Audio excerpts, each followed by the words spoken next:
It's dinner time.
Hello, everyone. Happy Sunday. Yes. Off schedule Neko stream. Can you imagine? Welcome in, Mr. Sinks. I hope you are having a good weekend.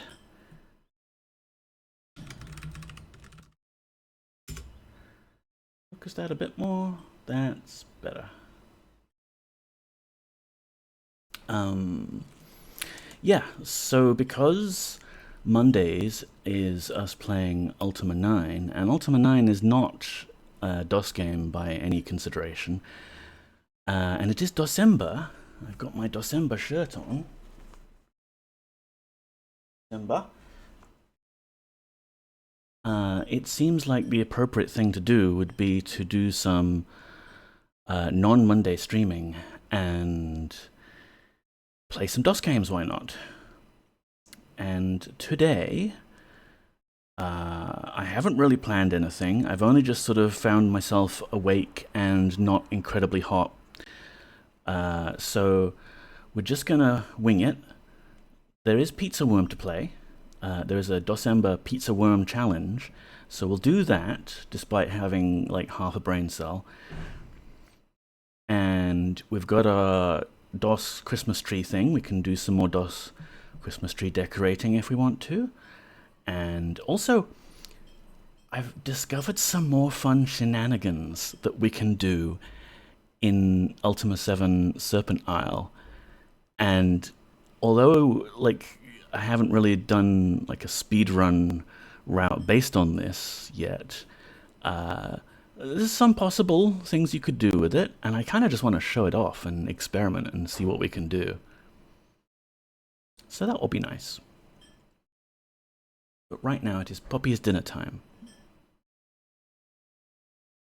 The most important time of the day.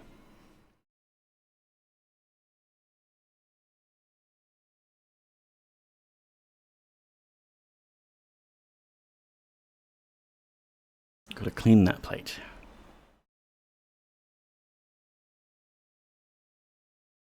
But yeah, I hope people are well. It's been very hot down my end lately, and I've not been able to do much. Certainly streaming was out of the question, because I don't want to be sitting here in front of these two big monitors emitting heat at me. Poppy time is an important time of day, yes. Any poppy time. Oh, what's that? Is that a bird?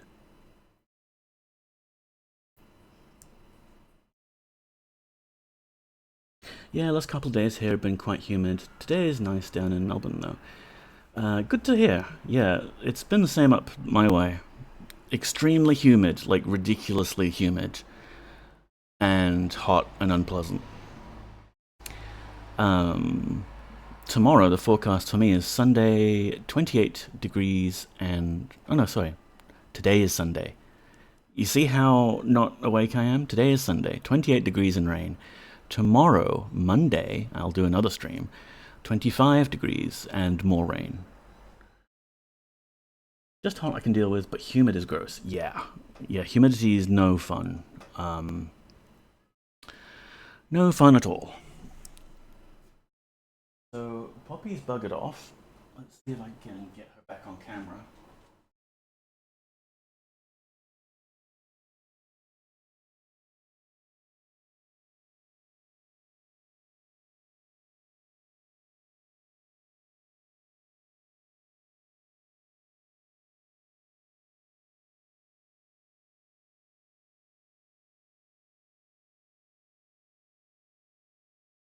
Mm. 23 tomorrow, clear skies, nice.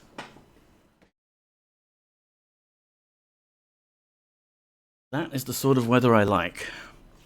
Like last month, I've been going to the nearby park a lot and reading and enjoying the weather, and it was glorious. And now it's less glorious.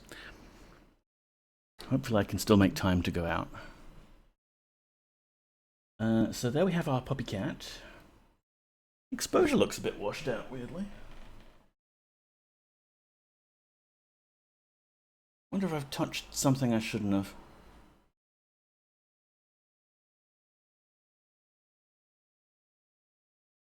So yeah, it's going to be very, very chill, relaxed stream today. Not a whole lot of plan. Planning requires brain. But we could do things like pizza worm. I do want to complain to everyone a bit about all the hard drives I've been going through. Look at these. Look, 3 big chunky ass hard drives. This is the one that was part of my 2-drive RAID that I've pulled out, and I thought this one would have suitable files on it, but once I'd pulled it out, it no longer responded and doesn't like enumerate, and it's fucked. This one was a good drive, 700 gigs, and I had it in this enclosure, and I was copying files over to it as a backup, and then I wanted to verify the backup worked, and then it started getting read errors.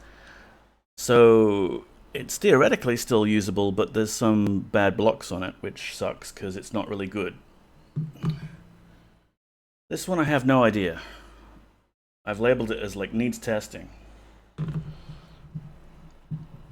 Reading at the park on a good day sounds really nice. It is so good. I highly recommend it. Bloody hard drives, yeah.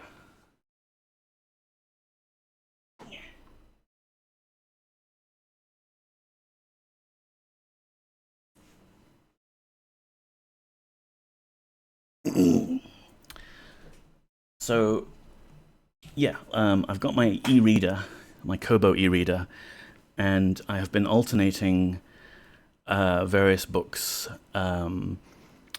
There's some more Brandon Sanderson books that I've been reading from his secret project from last year. Yeah, I think it was 2023 he did his secret project Kickstarter thing.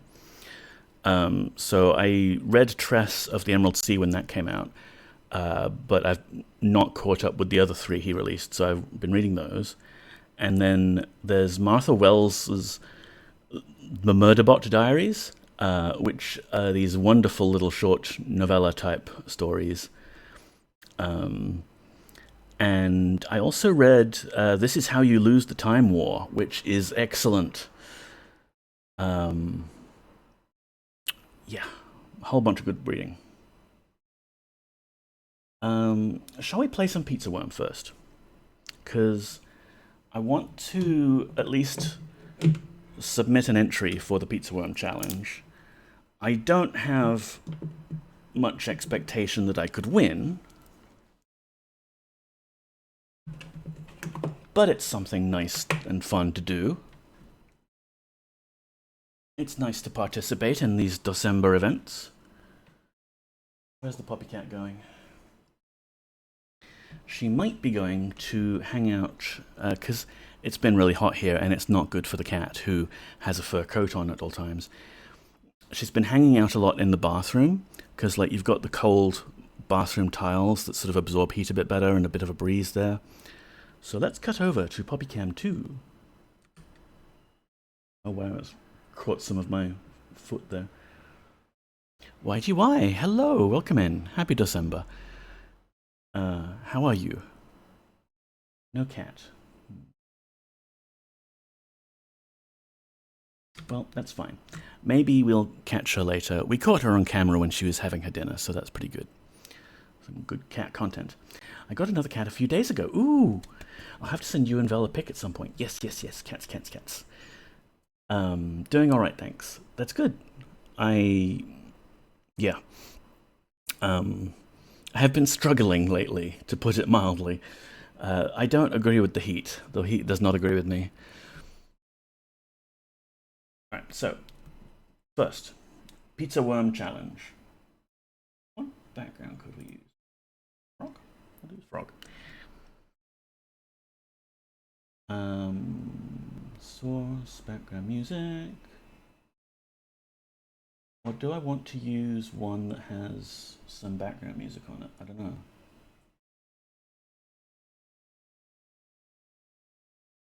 Yeah, you can see the details of the Pizza Worm Challenge there. I go to the Serpent Isle overlay. Can I grab? Oh, I know what I'll do. I will go to my starting soon screen. Hang on, I'll do this in studio mode so you don't need to worry about it. Just chatting, tools. Come on, I've done this before. In controls, studio mode. There we go. So if I go to my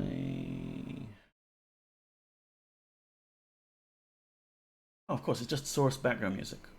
What am I thinking? Off. We're doing it live, folks. We're doing it live because Neko has no brain today. And no particular plan. Frog.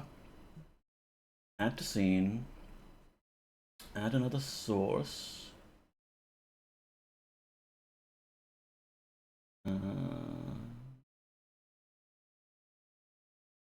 Background music. And then I can put the other background music.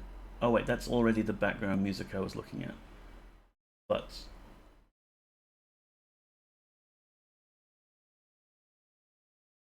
so what's the one that I have?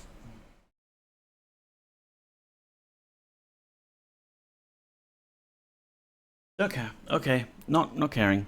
Let's load up Pizza Worm at least, and then we can see if it even has music in there.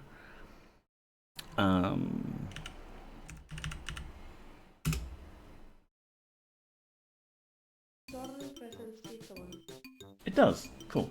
That's fine. Then I don't have to care about things. Can you hear the background music? No. Oh yes. Yes you can. Good.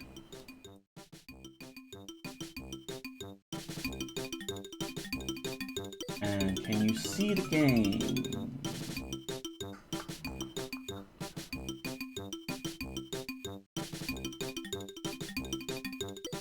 All right. No, that's not. That's a bit zoomed in. Why is that zoomed in, game? OBS? Do this to me? Yee.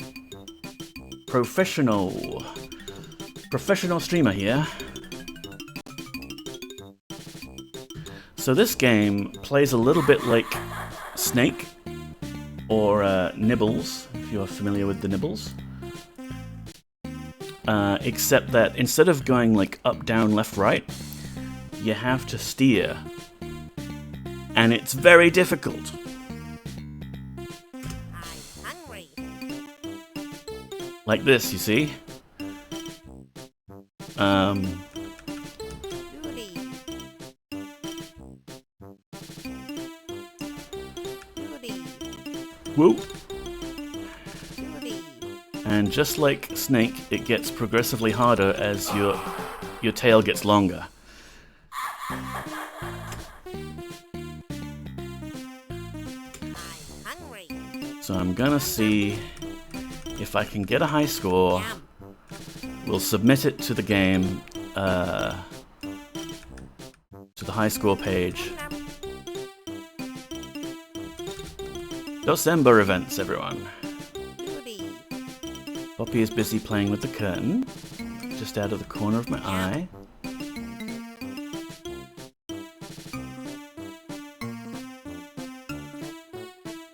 Yum. Yum. Yum. Duty. Duty. I'm not getting that.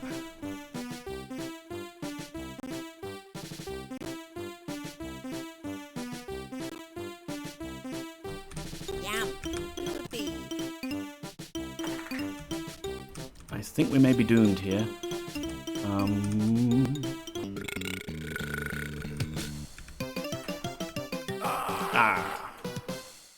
Okay, that was 106. You gain so much length per pizza, yeah. It's all the carbs. See if Poppy's going to hang out there, or are you going to hang out there? You've got a nice new cardboard thing you can play with.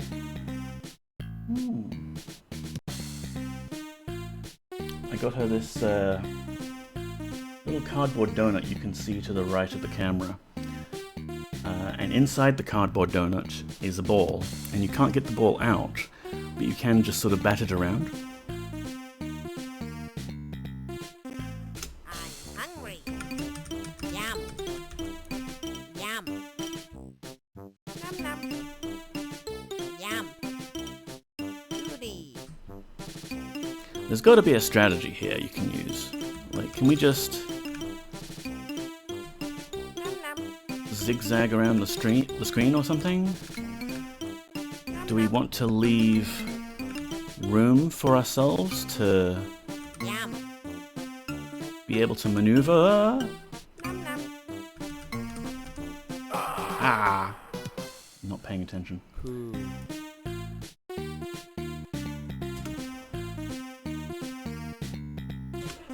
hungry. Num num. There's a few other DOSember Yum. challenges this year. One of them is all about a scavenger hunt, where you collect clips of assorted things from streamers participating in DOSember. Yum. I think G-Funk and Duty. DrYazman are competing pretty heavily for that one, so I'll leave them to it.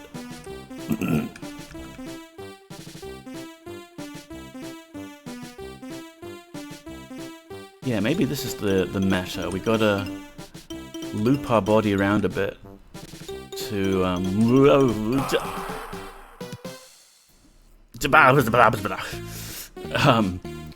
gotta fill up the space available with our body, because our body gets so huge.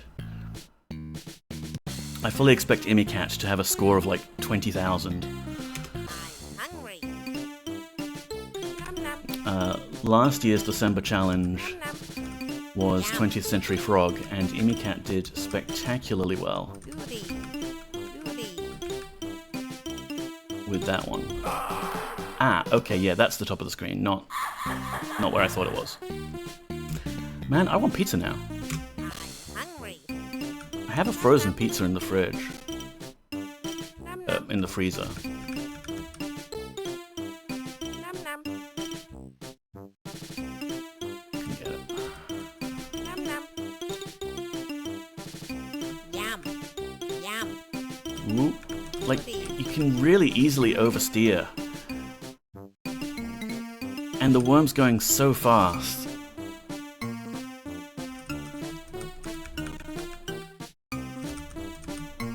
Some sort of space-filling curve here. Yum. Goody. Like, there's got to be a upper limit of... Oh great, the music's faster now. Yum. There's got to be an upper limit of how much space you can actually take up here. Goody. Okay, that's my new PB.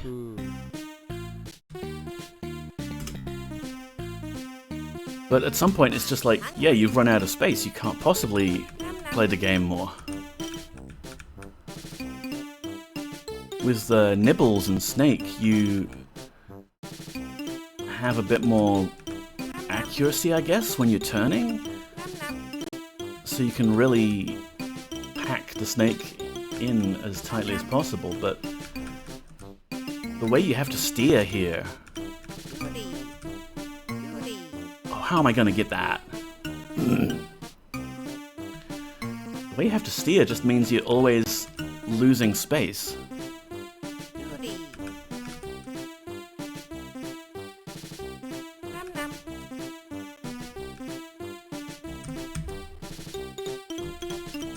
Yum. Mm.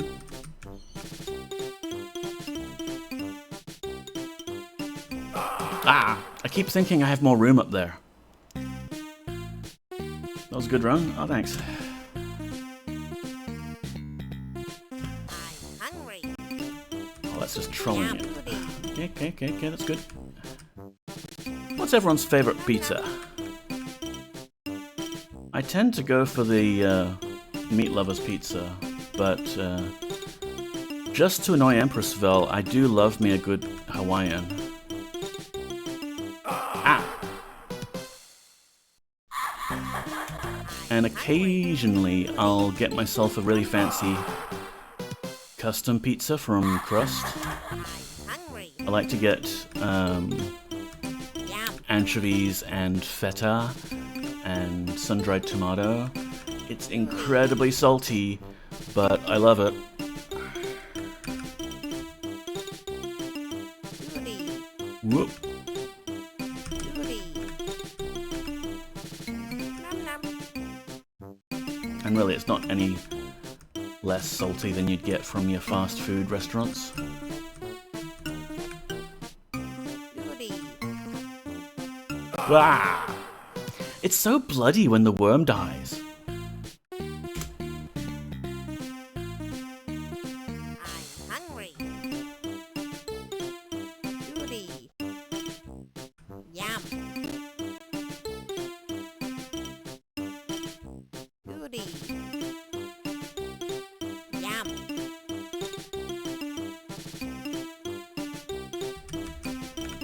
Yum. So yeah, other ideas of what we could do today, Nom nom. and in other DOSember streams this month. I have some Serpent Isle shenanigans that I've discovered, which Yum. might make my speedrun faster. Someone has actually beaten me on my record. Oh, I'm screwed. I'm screwed. I'm not screwed. I'm screwed.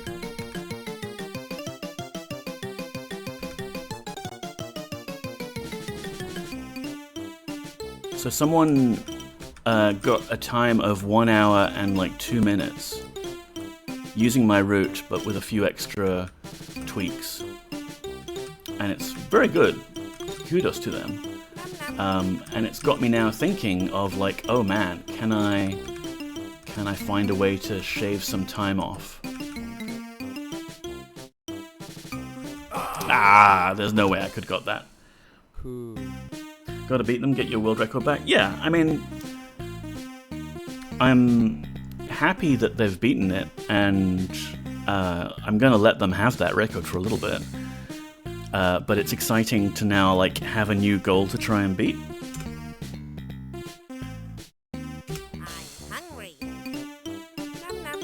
Plus, yeah, like I've realized there's new shenanigans I can pull off that might end up being a time saver. And we can explore those today. Yeah.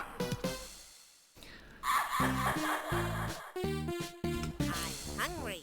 There's also like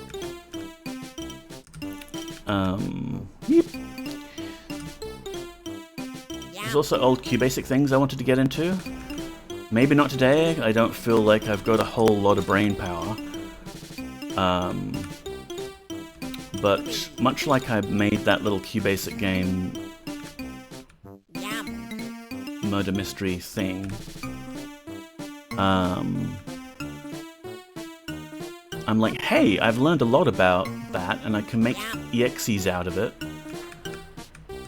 which I couldn't before because I only had QBasic and not QuickBasic, two entirely separate products. Thanks, Microsoft. Always come up with the best names for things. Maybe I could go back and dust off some of these ancient projects from my childhood and like turn them into a proper game. Why not? Oh, this is nuts. I think the thing to bear in mind with Pizza Worm here is there's no time limit.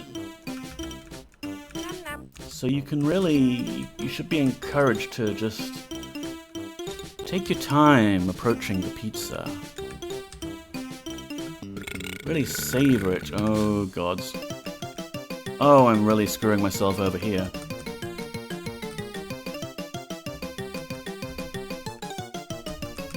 Yeah! Uh-oh, I hear little pings. What was that?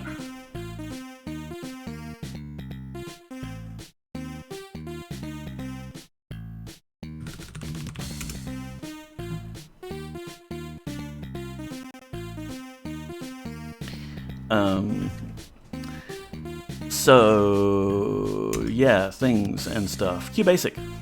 I'm hungry. Sub 1 hour run. I think it could be possible. Yeah, like, because this person, they obviously do a lot more speedruns than I do. They've practiced it, you know, they've done Hungry. things over and over again until they got really good at it. They've got a Ultimate Underworld 2 speedrun as well, which I got to check out. Like, I'm not as good at the repetitive practice nature of speedrunning. I get bored. I'm like, okay, yeah, that's good enough.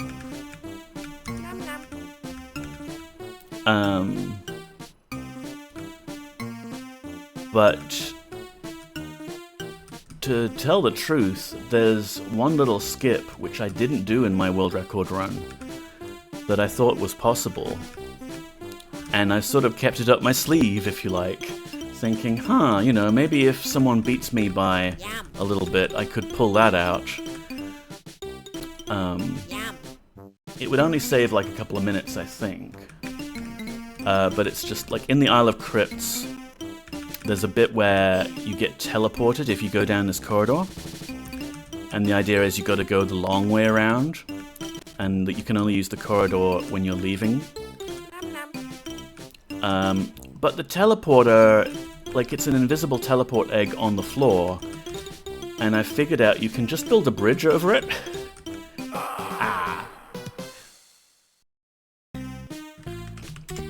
So that's one bit you could possibly just skip ahead over it. Build a bridge over the invisible teleporter, take the exit route in the dungeon instead of the entrance. Are you using tank controls? I am. There are only tank controls. Left and right arrow key, and I think it's Z and X if you want to play two-player Pizza Worm. That's the only controls.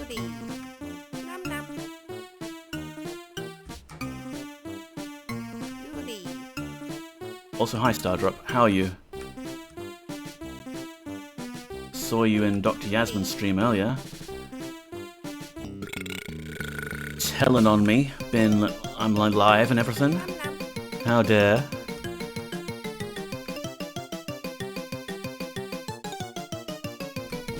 Oh, this is difficult.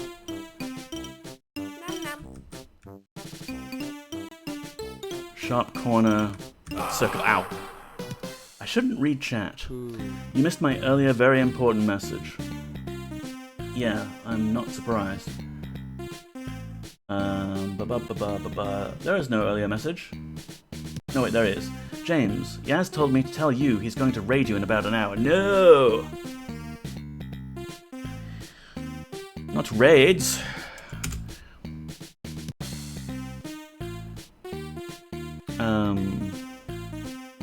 Is PuppyCam 2 connected? And is she there? Nope, she's not there. And pillage. The nerve. Hungry. Well, honestly, that's why I didn't start out with the Serpent Isle bullshit that I had in mind, because I wouldn't want you or DrYazman to miss that. If I'm showing off silly things I've discovered in one of our favorite games, it'd be nice to have yours around.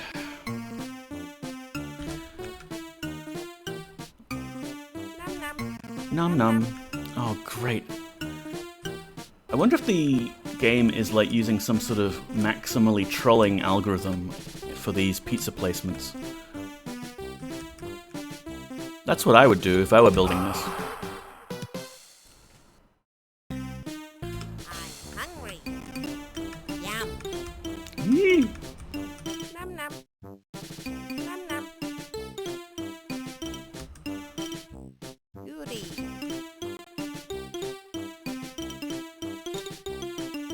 Goody. Oh, the doctor is in. I see raid messages showing up. Yum.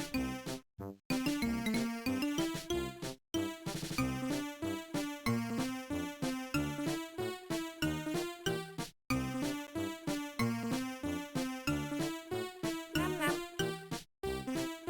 Yum. Num num. Yeah, I'm definitely going to have pizza tonight. Or worm. I don't have any gummy worms or anything.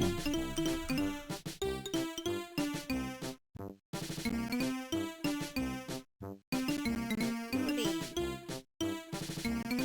Yeah, trying to fill up space is the strategy, I think. Because that just gets you a bit more... Beep! Num num. A bit more room. Ah!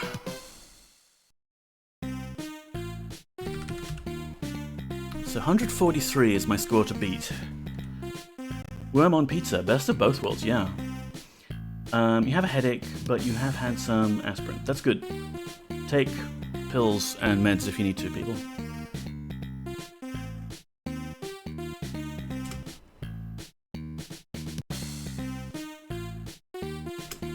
Hungry. Yum. It is kind of addictive, just like, just one more game, I'll try and beat my score there. Goody. Num num. Num num. Yee. Num num. And it is terrifying when you oversteer. Oh great, what have I done now?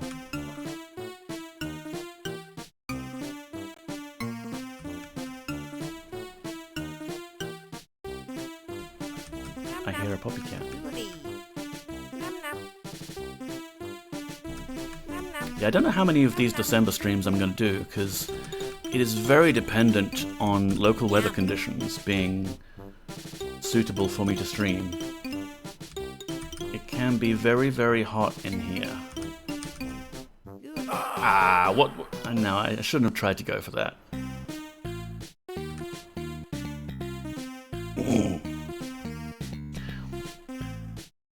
I checked. It was a different doctor that was in, no raid. Oh, so they came in with the doctor is in message, did they? Yeah, I'm only really Yum. keeping a side eye on the chat, which includes DrYazman's chat. Wonder if it's possible to make something that will alert me if one of my friends is raiding me.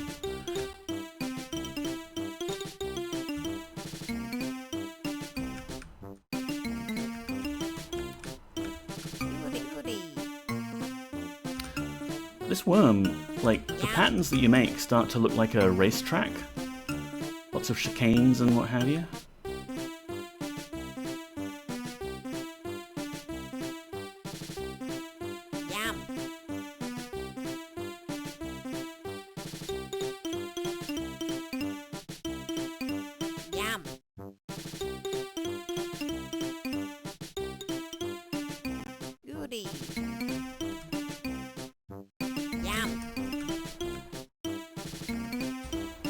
Yeah, gotta be calm and take your time. Ah! He says, immediately dying. I was thinking that earlier, you make some pretty good tracks that would be fun to race on. Yeah, like you could make a pizza worm racer game where one person is doing the worm and the other person is racing on the track.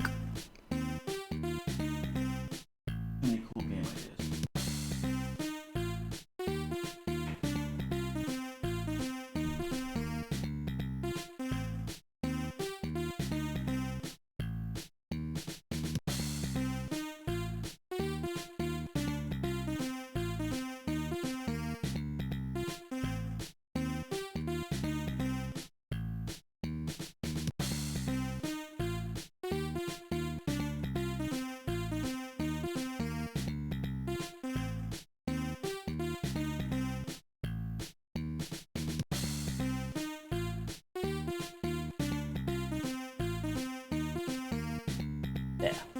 Cat.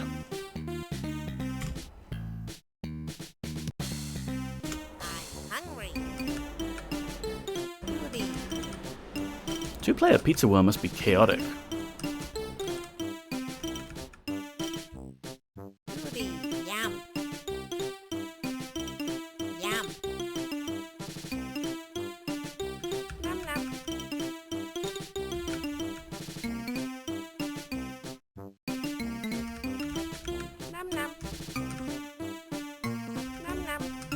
Whew.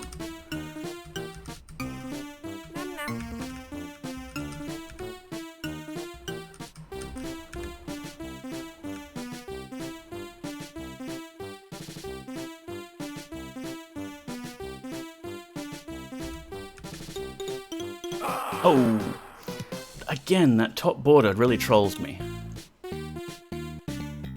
I have a request. Could you go around in a spiral, but you can make it so most of it is straight, and then you just turn when you get to the left and right side of the screen, maybe.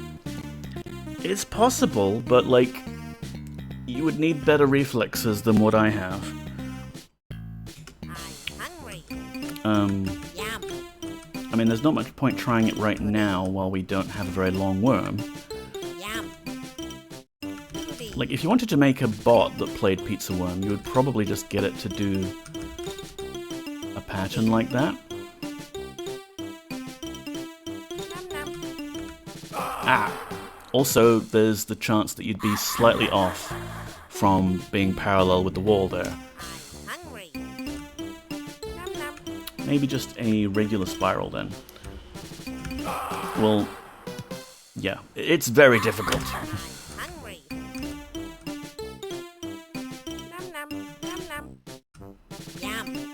But you can get this game and play it yourself.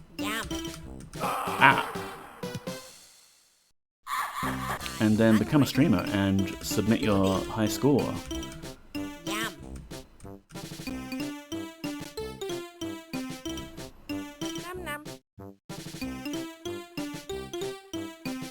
Like, yeah, going in a big sort of spiral would be like a sort of optimal strategy, I think.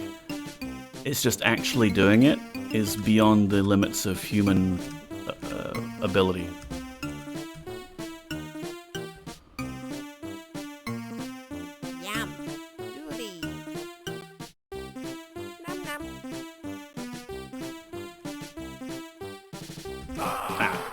Like, if I wanted to have an easier time, I would lower the cycles.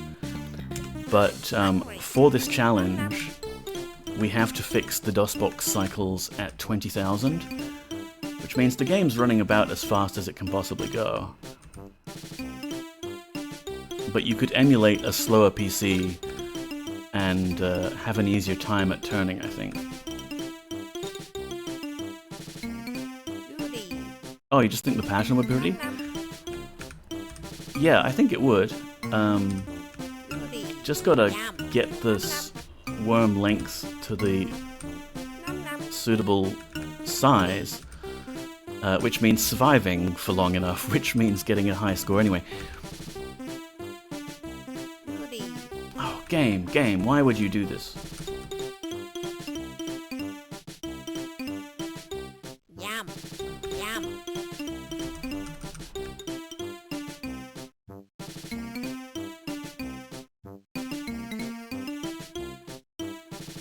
Chasing our own tail. Ah! I watch Twitch so I don't have to play games myself. I can relate. Like, sometimes you just don't have...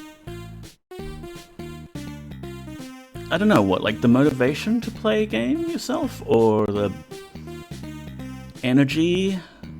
Some games are a big time investment, right? Like, I often just load up a game of Minecraft and derp around in it, not really doing anything, because it's very, very low investment required for a low amount of payoff.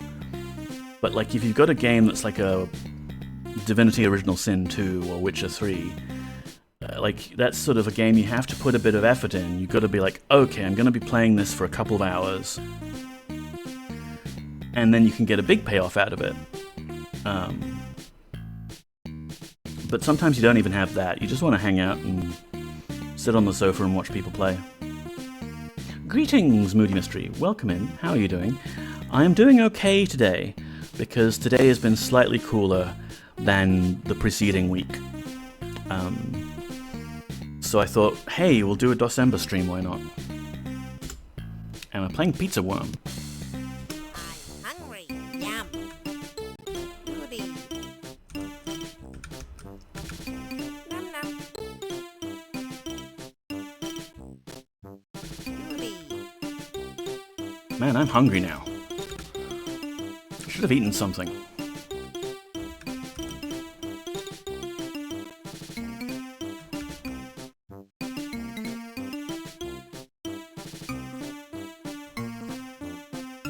Nom nom. Goody.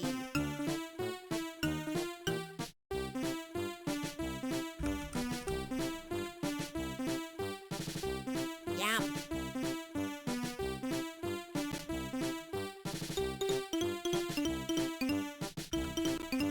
Oh, damn it.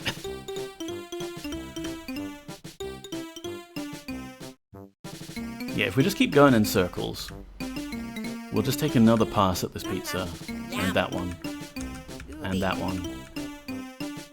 Yum.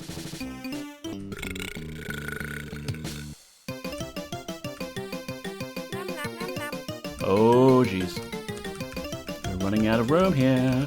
Let's stay alive. Let's stay alive, he says, crashing into his own body.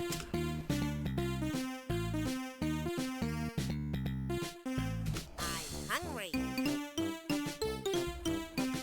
Goody. Nom nom.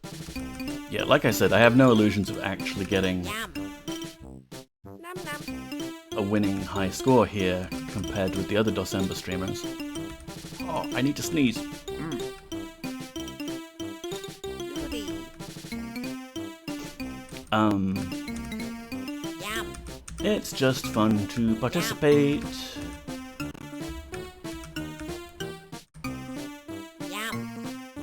And this is actually my first actual DOS stream of the month, so Nom nom. Goody. I do need to do some DOS gaming. What am I going to do for this?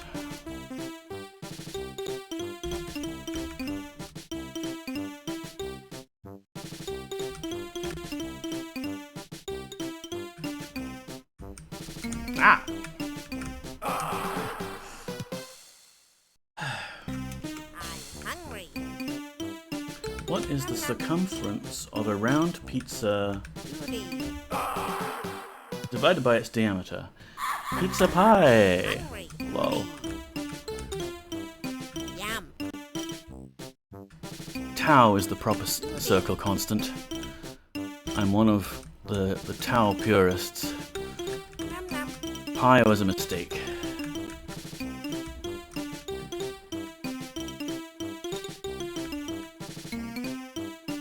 Goody.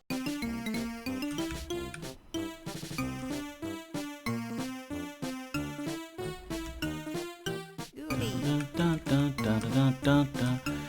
This music's gonna be stuck in my head. Yeah. Oh, come on, that was not a collision.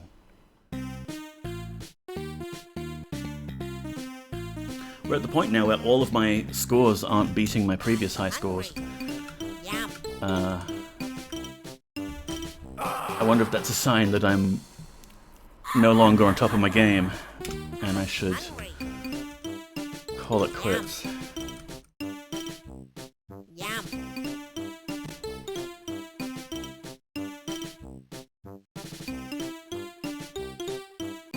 Goody. I know that in the bottom right there, it's supposed to be the reflection of the table leg on the very, very reflective floor, Goody. but it just looks like a cat tree to me. Here. Goody.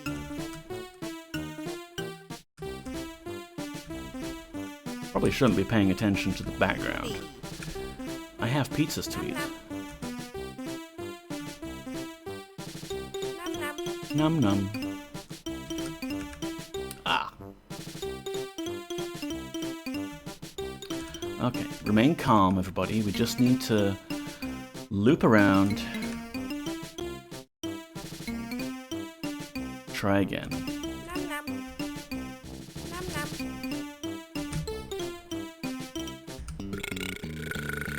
Yum. Nom nom. So when you pass 100 points, the music speed goes up, huh? Just to add agitation. Nom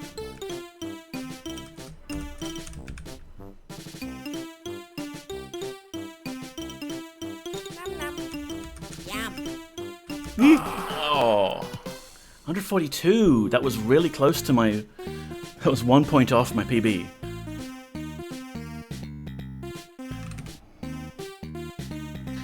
If you have any extra pizzas to eat, please send me some. I have one frozen pizza in the freezer, and it's all mine, sorry. I'm hungry. Nom nom. Maybe we can beat that Nom nom. PB. Yum. Just gotta be all strategic. Goody. Yum. Yum. Like not doing this. That would be bad. I'm hungry. Yum.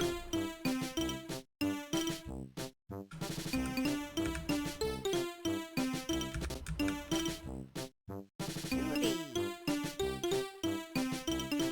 Yum.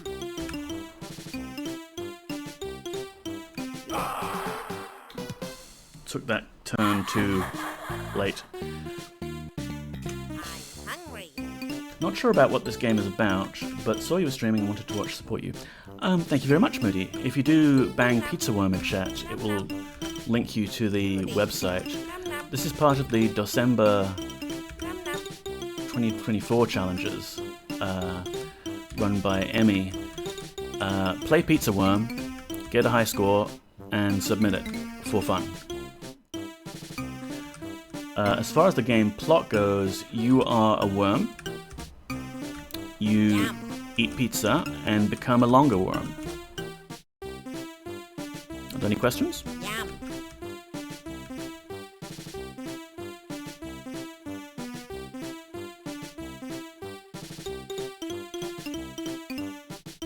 Yum.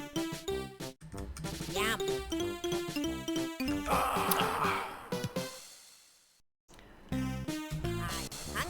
one more. Yum. One more. We can do it. We can beat the PB.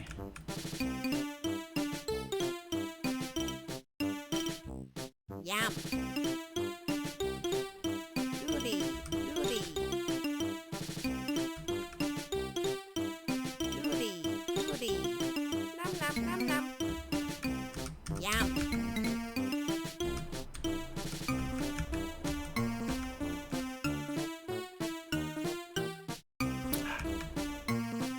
Just need patience. Patience. And somewhere to put your enormous worm body. Goody.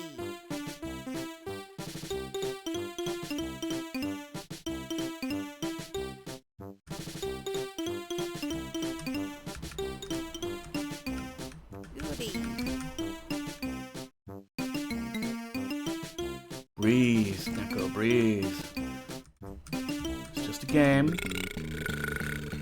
Goody. A very high stakes game.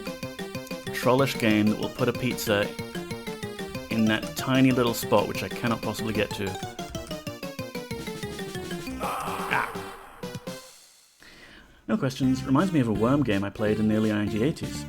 Yeah, well, it's kind of like Snake or Nibbles.Bass, Hungry. except instead of moving in orthogonal north, south, west, east directions, Goody. you have to steer. Goody. And it's difficult. It is very difficult. I'm hungry. Goody. Yum. Yeah. I'm hungry. Yum. Yum. So what else is in Neko news? Terrible hard drive problems. Nom nom. You can possibly just make out on the Poppy Cam. I have a PC case fan on the table. I'm hungry. And the story with that is, I replaced the case fans in my server PC because they were getting old and starting to vibrate a bit, make noise. One of them stopped moving entirely. Goody. But at the end of that replacement, I had 3 120mm case fans, didn't I? Goody. So what I've done is I've bought on AliExpress some USB to case fan converter cables that also step up the voltage from USB's default 5 volts to the 12 volts that the fans like. And they have a little switch on them and everything. So Yum. I've installed 2 of the fans on my routers because the routers are passively cooled, and in Australian hypersummer that does not work. So now I've got some fans going on the routers, and the third one I've just got on the table running off of a USB battery pack, Yum. giving me a nice cool breeze wherever I need it.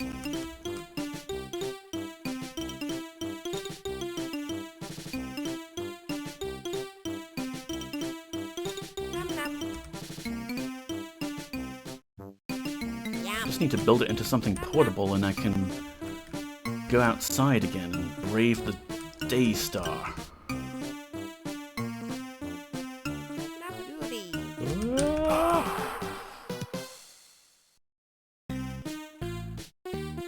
I'm hungry. Yum. Goody.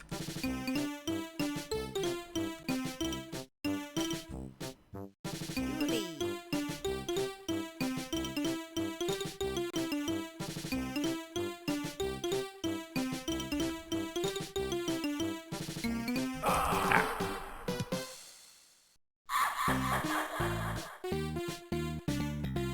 I'm hungry. Yum. Nice work, Seribot. Nom nom.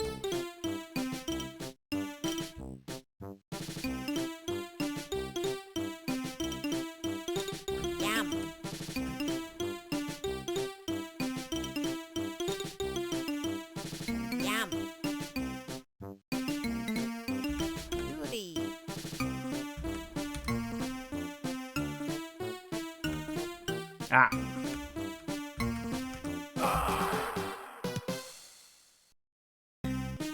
I also bought this label maker. It's not Bluetooth, not powered, ye olde hand cranked embossed label printer. I just like the aesthetic a lot. I made a little label which you can't see. I think I posted it on the socials or in Shedwood Hollow's photo section. Little cat label, put on Puppy's head bravely. I'm hungry. Nom nom. I say the word Poppy and she jumps off the sofa. Yum.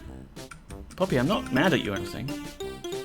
Everybody enjoys watching you on the sofa. Yum. Goody.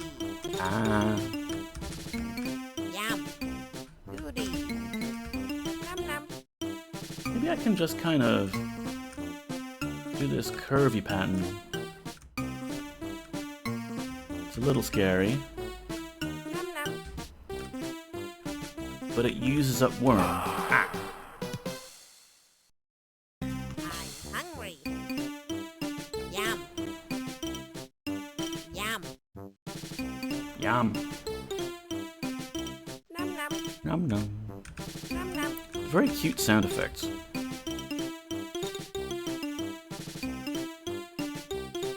Goody. I guess if I'm always turning, I'm always kind of aware of how fast I'm turning. Nom nom.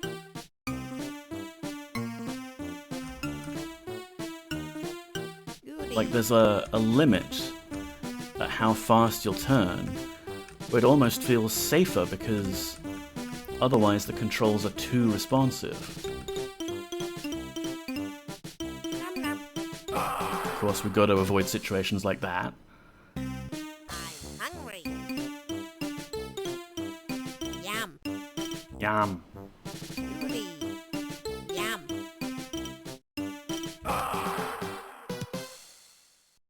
I'm hungry. Nom nom. Nom nom.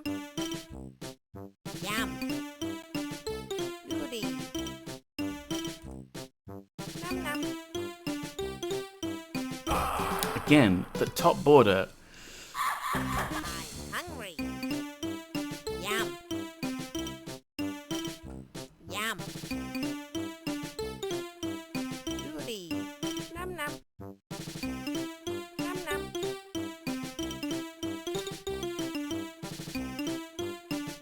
Goody.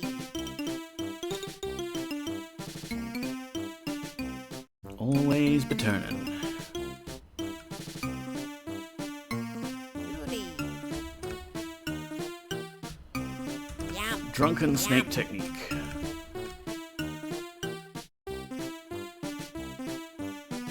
Nom nom. Nom nom.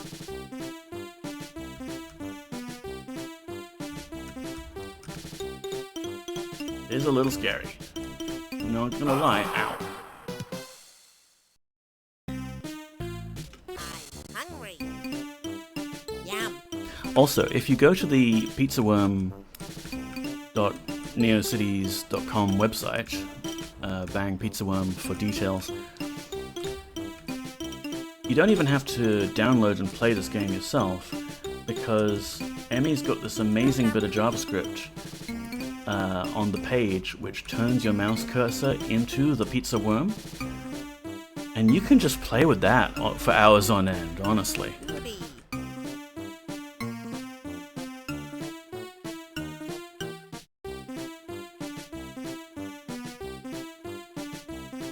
Need to find a way to get that working in your operating system. Nom nom. I mean, I know it was an accessibility thing, but I used to turn on mouse trails for every computer I owned. Because it was cool, and like, you didn't have many games, so you played with the Windows 3.1 settings menu. Nom nom.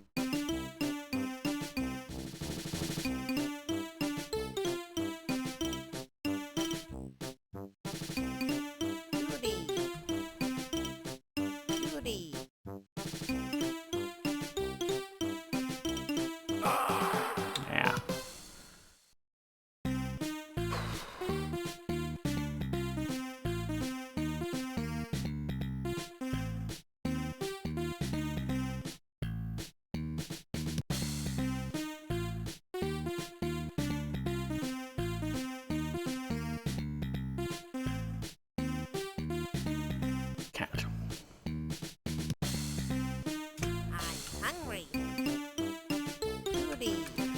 We'll keep at it for a little longer, but if it looks like I've lost my mind, Goody. we'll move on to something else. Yum. Goody.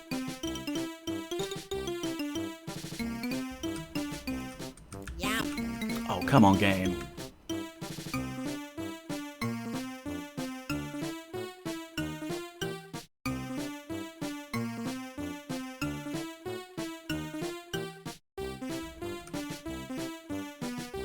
Num num. Num num. Goody.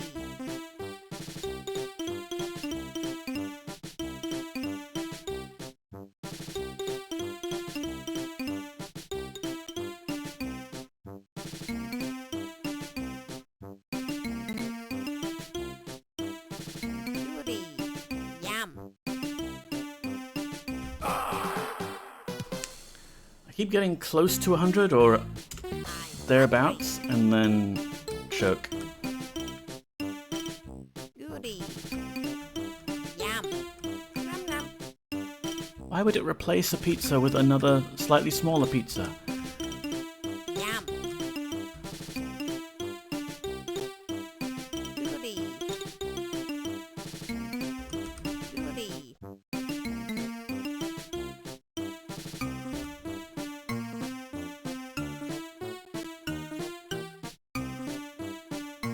I'm gonna have to plan ahead with this game. Yum.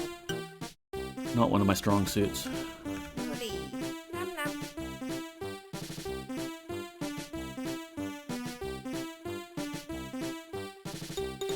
Num num.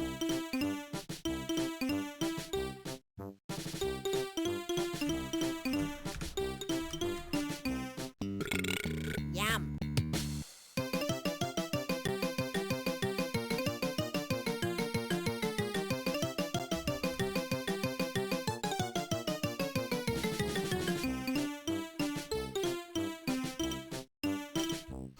Just gotta stay alive.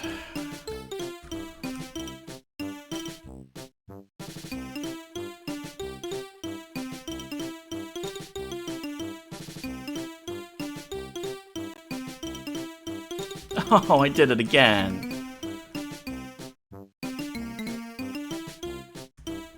This is punishing.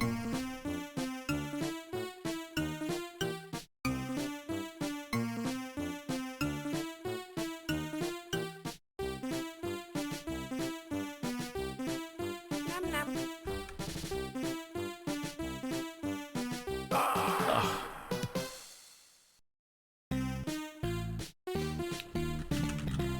Alright, I think I'm gonna just say that 143 is my high score. I'll go back and clip it later. I don't have the brain power to do any more. Hungry. Do we want to, like, decorate the tree for a bit? We could decorate a tree.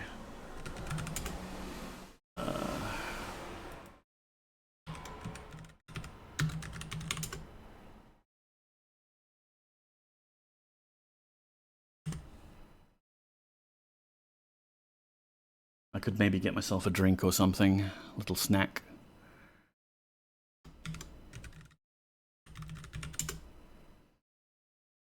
So, for those of you who didn't see it, Monday, was it? Yeah, we did this on Monday, I think. I have an interactive decoratable Christmas tree that you can play around with. For example, we can place an orb up near the top, N3 maybe, and we can make it color number 4. Or we can do some tinsel. Tinsel from G14 over to V13.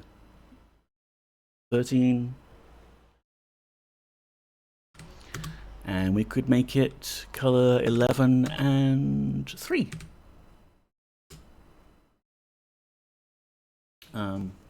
Have at it if you feel like it.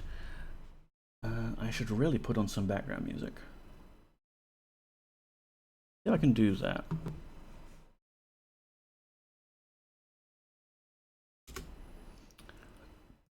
Don't start there. Start over here.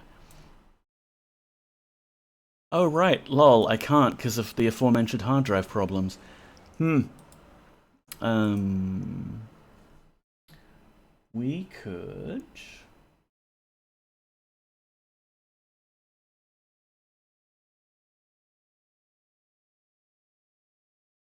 Where is browser source?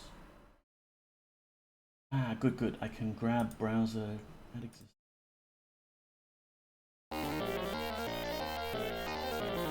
I could get this one. Yay. Extremely festive music. I will be right back.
You wanna come up here?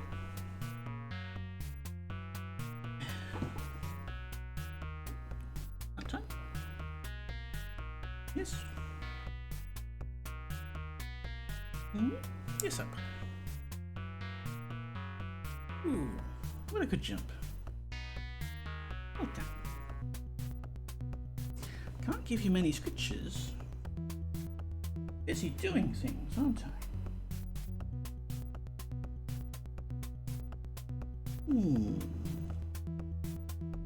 Oh, yes.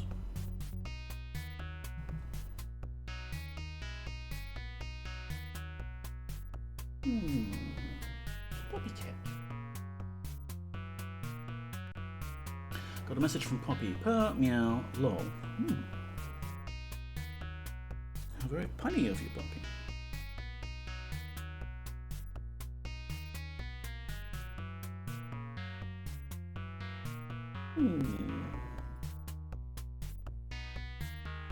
Should try and angle my camera down a bit so you can see better. Oh, but now she's sitting. Sitting.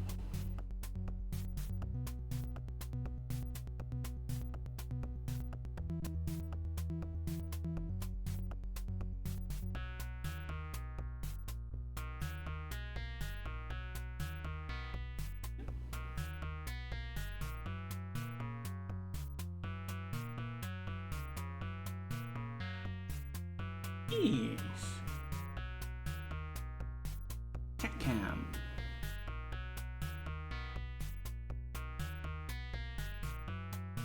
Yes. Tell you what, we'll move the whole thing around. And then your lovely face, can't we?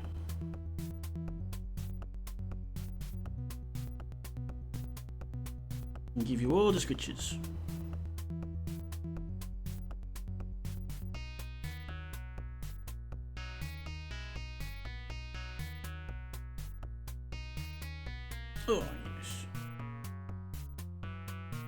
Poppy Time is extra special stream content.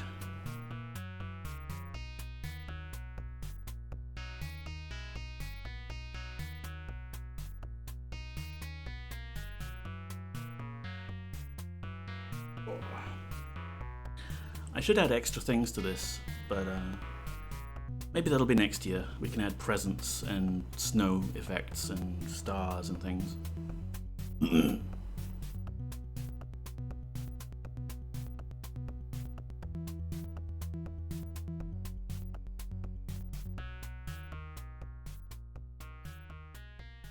What are you doing, Stardrop?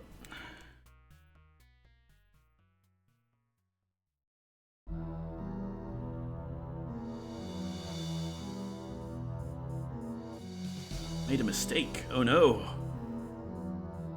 Once it's on the Christmas tree, it's on there for life.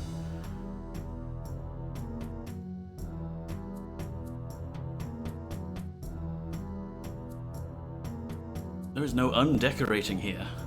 No undo. Ooh, heretic music. I like this.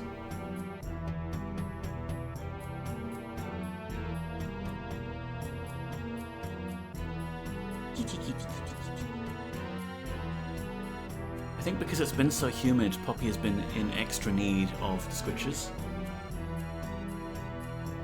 It can't be pleasant with all the fur and humidity.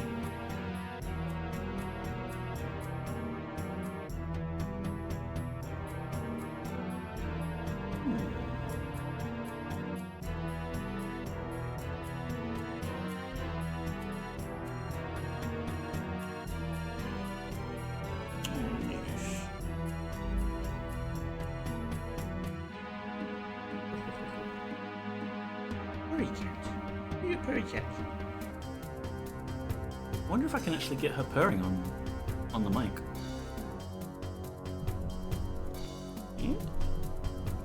Ooh, look at that.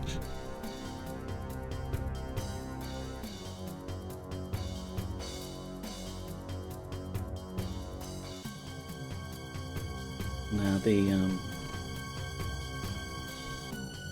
cutoff filter is too strong.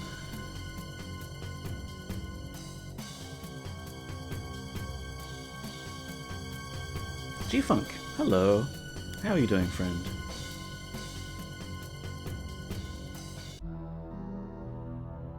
Orbing it up, I see. We have a cat on our lap, decorating a Christmas tree in DOS. This is good. This is the good life, isn't it, Poppy? Yes. Oh no, the orbs are advancing.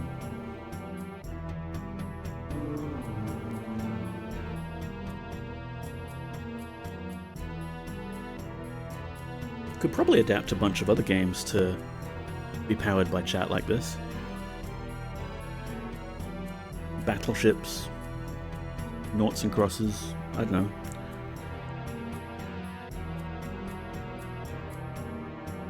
Hehehe.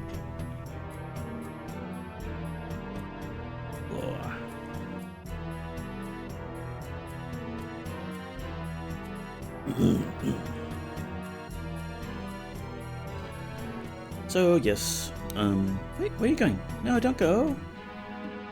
Hey.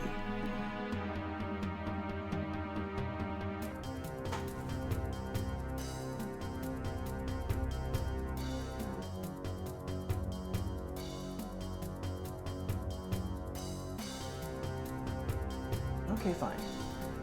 Go look out the window if you want to. Move the microphone out of my crotch area.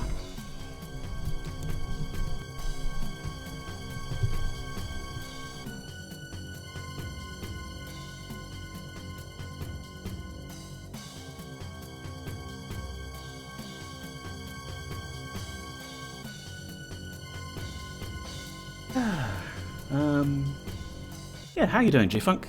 How's things? Oh no, the orbs have been overwritten by green tinsel. There is a battle for Christmas going on as we speak.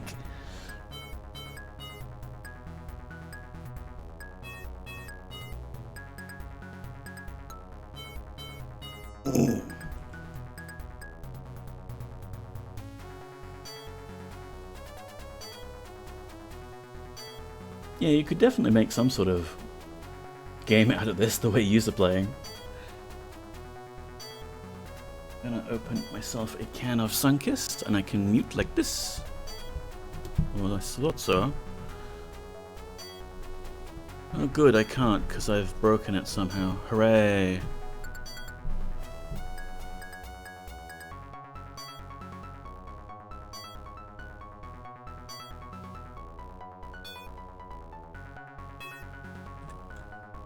I can still mute with the keyboard.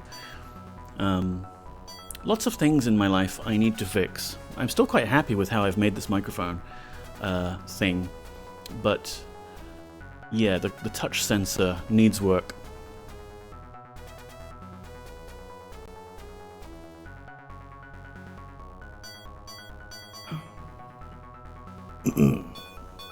All right.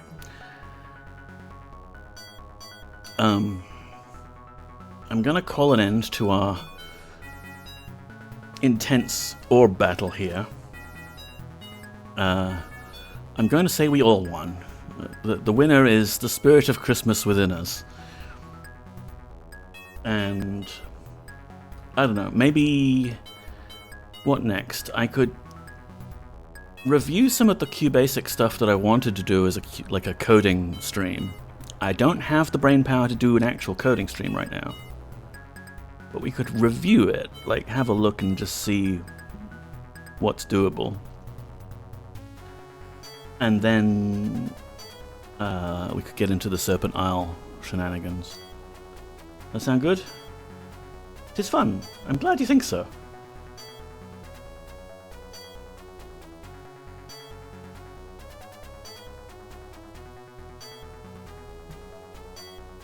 I've just been driving myself crazy playing Skyroads for the first time. Oh, Skyroads, wow. Yeah, that's a bit much for me. I was having enough trouble with Pizza Worm.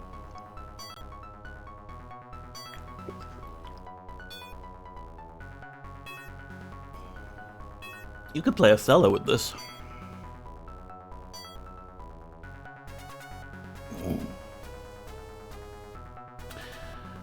Trying to see if I can enter the comp with that. I ran out of fuel on the 3rd level though. Is there a Skyroads competition as well? I know there was the Pizza Worm, obviously, and the Scavenger Hunt. I hadn't paid too much attention to the other challenges that were up.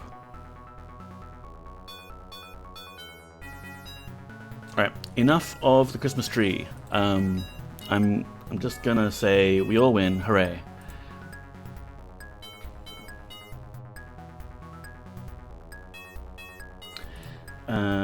Skyroad, Ski or Die, Pizza Worm, and Scavenger. No! Sorry, Star Drop.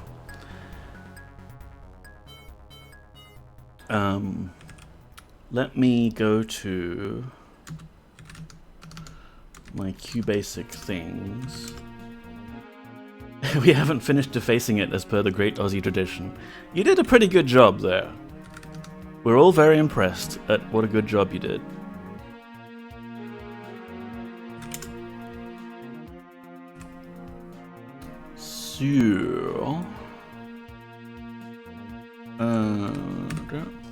So I've got a whole bunch of my old QBasic things. And some of them are a lot just like silly little things, right? So cells 2. Have a look at this. Press enter. Like it's just, if I boost the cycles up, you'll see it faster. It's just like a petri dish kind of thing. I just wanted to see like, oh okay, can I make a sort of thing where they grow and take over? I'll have to settle for defacing my ballot at the next election. Now, you can't waste your vote as long as you number every box. Although supposedly, as long as you keep it outside the boxes and still mark your ballot properly, it still counts.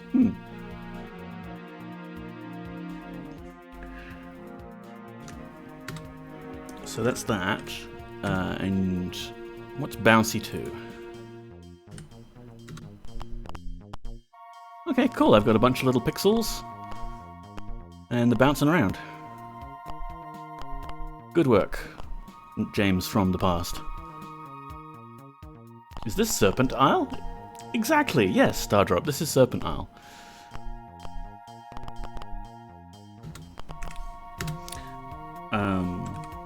The one I wanted to theoretically play around with, Adventure 3, Palace of Magic. I don't know if this is the one I need to run, or if I need to run the loader. This was one of my more ambitious QBasic things.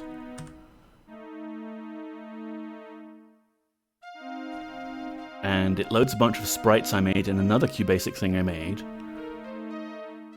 Slowly. Uh-huh.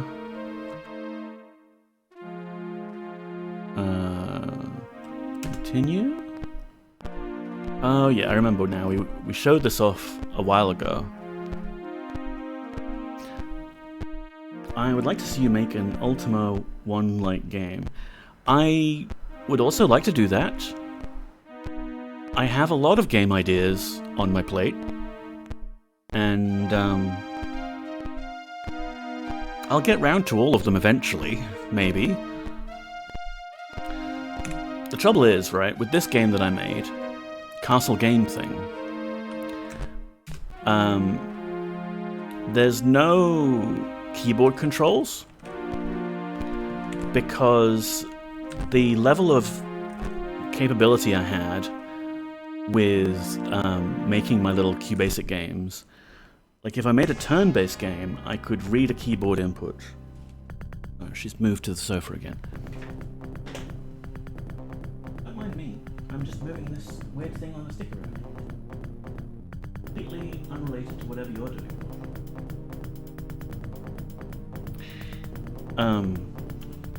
Yeah, if it's turn-based, I can read a key and then do a thing, and read a key and do a thing.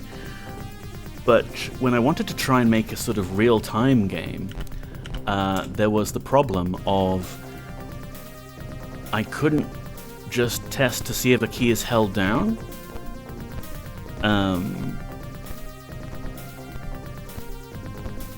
So like if you held a key down, it would go in the keyboard buffer and then you'd get a whole bunch of spam from it, but there'd be a long delay while anything else happened. Like I didn't know how to do any kind of low-level keyboard reading code. And we've got like a joystick control, because QBasic had a thing where you can test to see what joystick direction is held and which buttons are held down. But I don't have a joystick attached to DOSBox. So yeah, I don't even know how you would go about connecting a joystick to DOSBox. I've got like my Steam controller.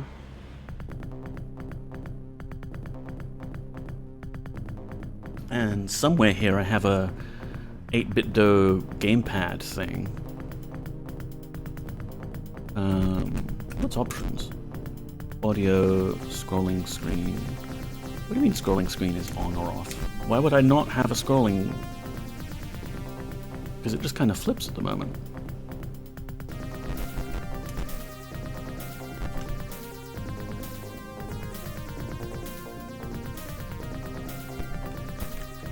Oh, hello. I do have keyboard controls. Kind of. Like I said, if I hold down X here, like we've negated the joystick forcing us to the left by recalibrating it. Cool. But it's not like it's a problem because you have to wait and then the keyboard repeat kicks in. How do I jump? Can I jump? But yeah, this is something that if I did a coding stream, we could try and fix. Maybe not like finish it off in a complete way for just DOSember, but we've got Microsoft QBasic now, various versions of that, and I suspect that there's some libraries we can make use of to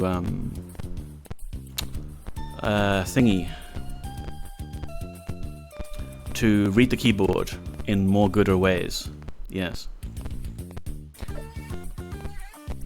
And then we could fix it. Because there's a really cool game someone released made of QBasic this year, I think it was, or last year.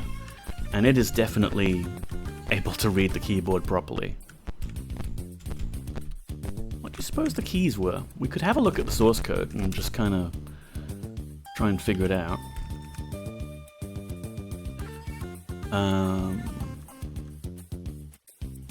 Probably have... The downside is, of course, it's written in James's 1990s coding style, which is just like, things are all over the place. I didn't really know what I was doing back then.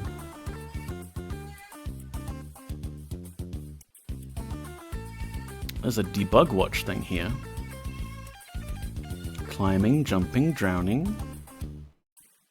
Okay.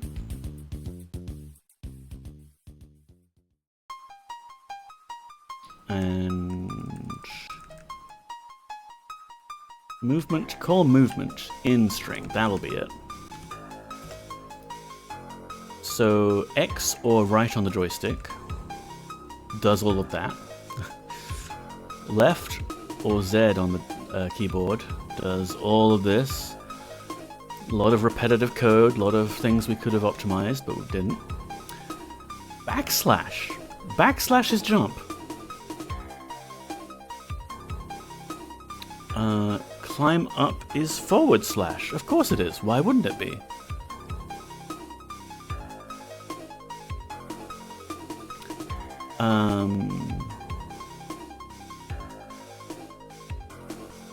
Oh wait. Climb... It's single quote or slash for climbing up or down. Okay. Still don't know why backslash is jump. Hands, yeah, use H for hands and P for potion. Cool, cool.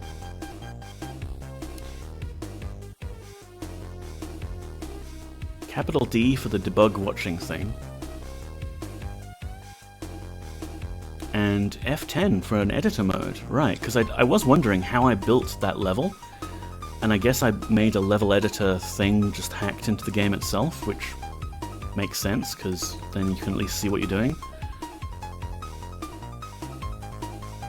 Add thing. Got a whole big menu here that I've completely forgotten about. Alright, so let's try this.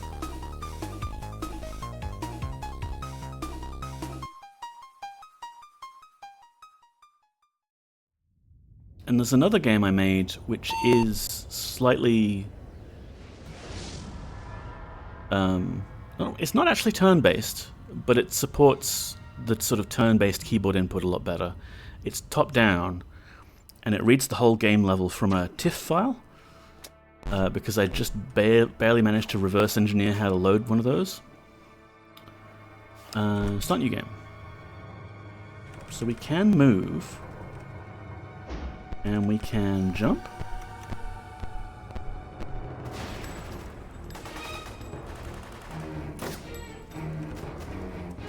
Cool, cool. Let's go here. Jump. Jump.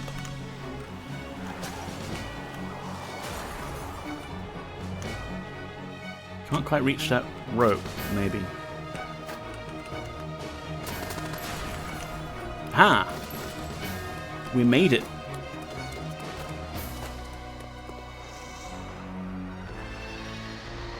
And this area needs the blue and yellow key, which is down there. So I guess we can't get to that.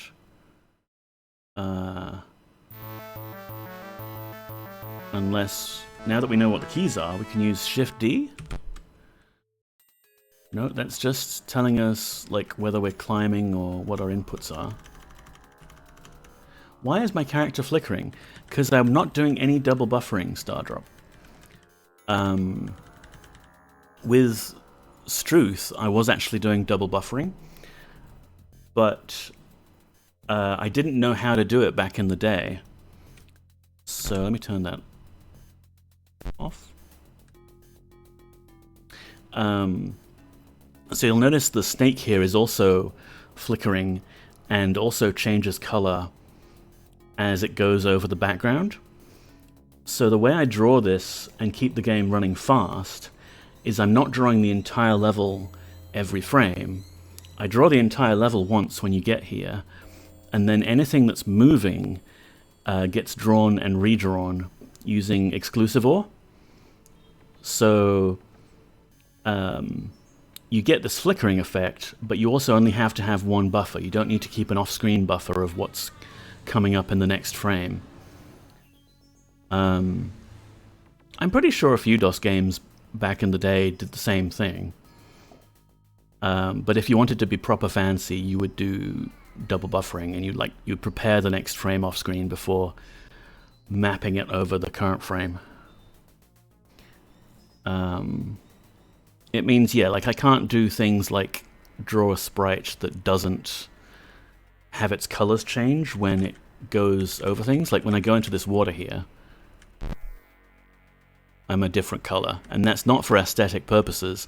That's just a natural effect of drawing the sprite exclusive ORed onto this light blue. Can go here. See, without the joystick, jumping and moving for this kind of thing is really, really difficult, because I can't have more than one key down at a time.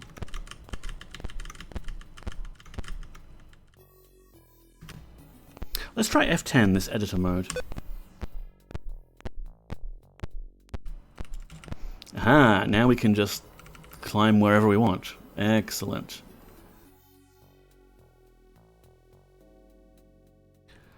Because I remember this isn't even the start area. The way I made this game, it just kind of loads your character and everything from the disk. So you're always loading a save game, if you like. I don't know where the game is supposed to initially put you, because maybe there wasn't an initial setup thing. Man, I did a lot of detail for this. I'm surprised it's so big.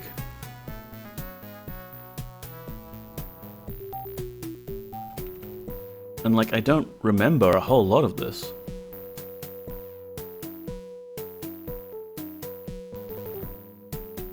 Okay, this isn't filled out. But apparently we can use backspace to edit the map. And very slowly design a level. Nice. But yeah, really got to figure out the keyboard problem if I want to make this game into a thing. Okay. I think the debug menu... Yeah, okay, that's telling us we're at -2, -2. And that's -2, -1.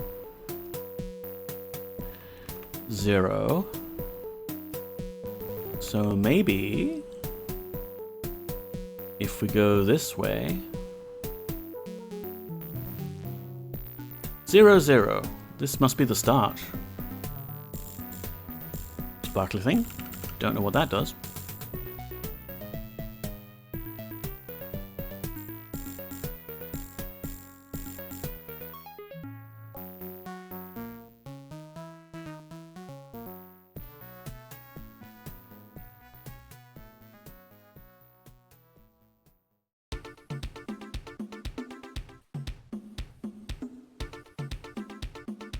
I mean, you could kind of do this in just EGA graphics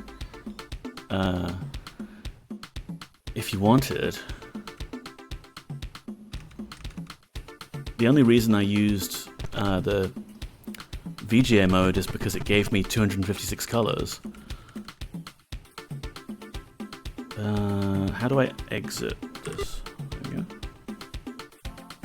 So if we're not in map editing mode... Okay, don't know what the little sparkles do.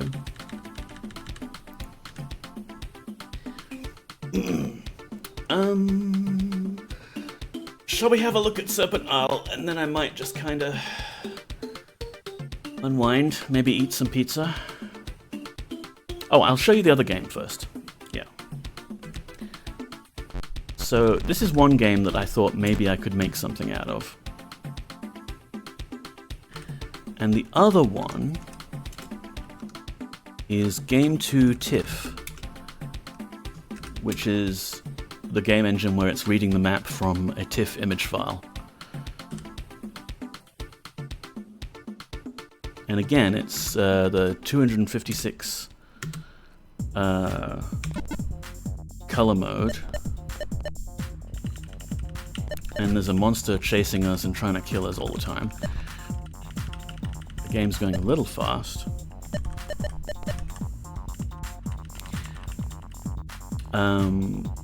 But yeah, I figured out how I could scroll things without it being too difficult on the computer.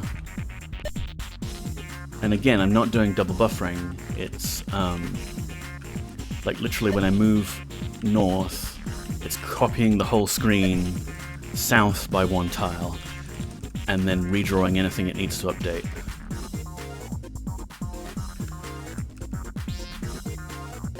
Hello? Am I stuck? No. And yeah, this is just some generic world with water and grass and stones and things to fight. I think I can actually attack them. There might be a limited number of them in the world, because like it's trying to simulate all of them. Can I attack it?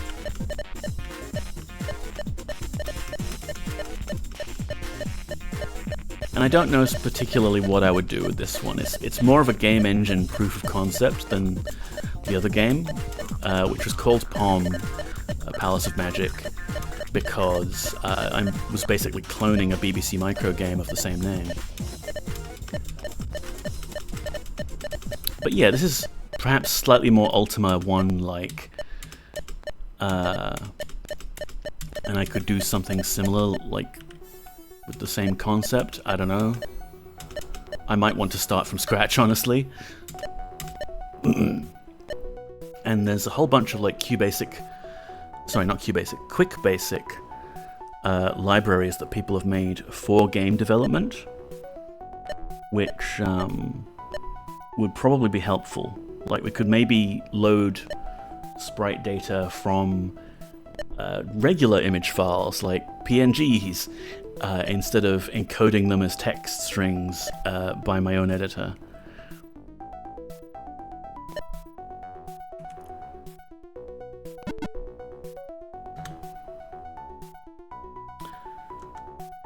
Alright, let me show you what we've been doing in Serpent Isle.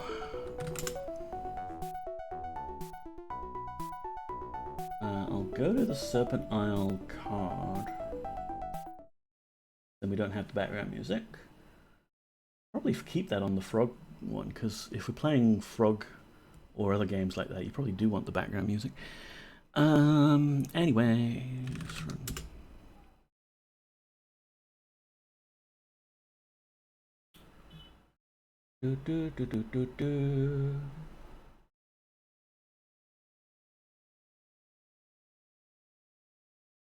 Alright. So I'm going to start the game with Serpent Manimal Is, which is the special cheat mode that lets you see where eggs are.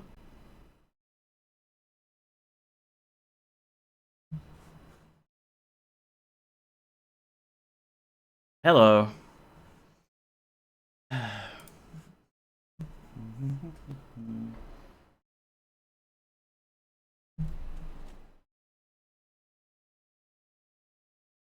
It's a DrYazman Raid.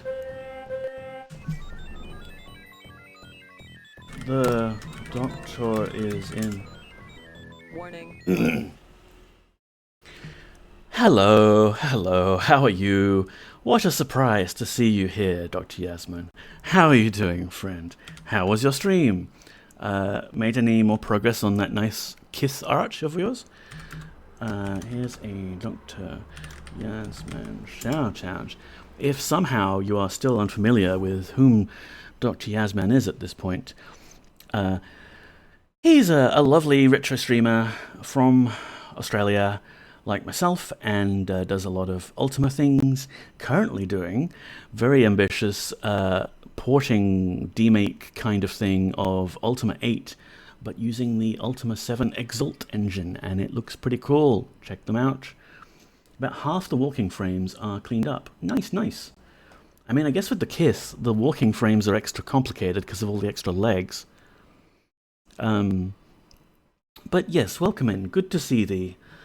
I saw you were live, and I was like, I don't know, should I stream? Because I want to do some Serpent Isle things today, and I wouldn't want you to miss out.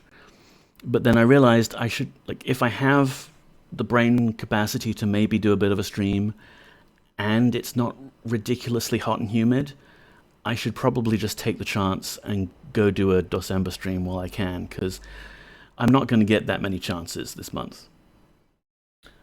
Yes, do the stream. Honestly though, I'm thinking that we could potentially not just scale it down from the base U8 size, I'd make it a bit bigger than they're meant to be, but yeah.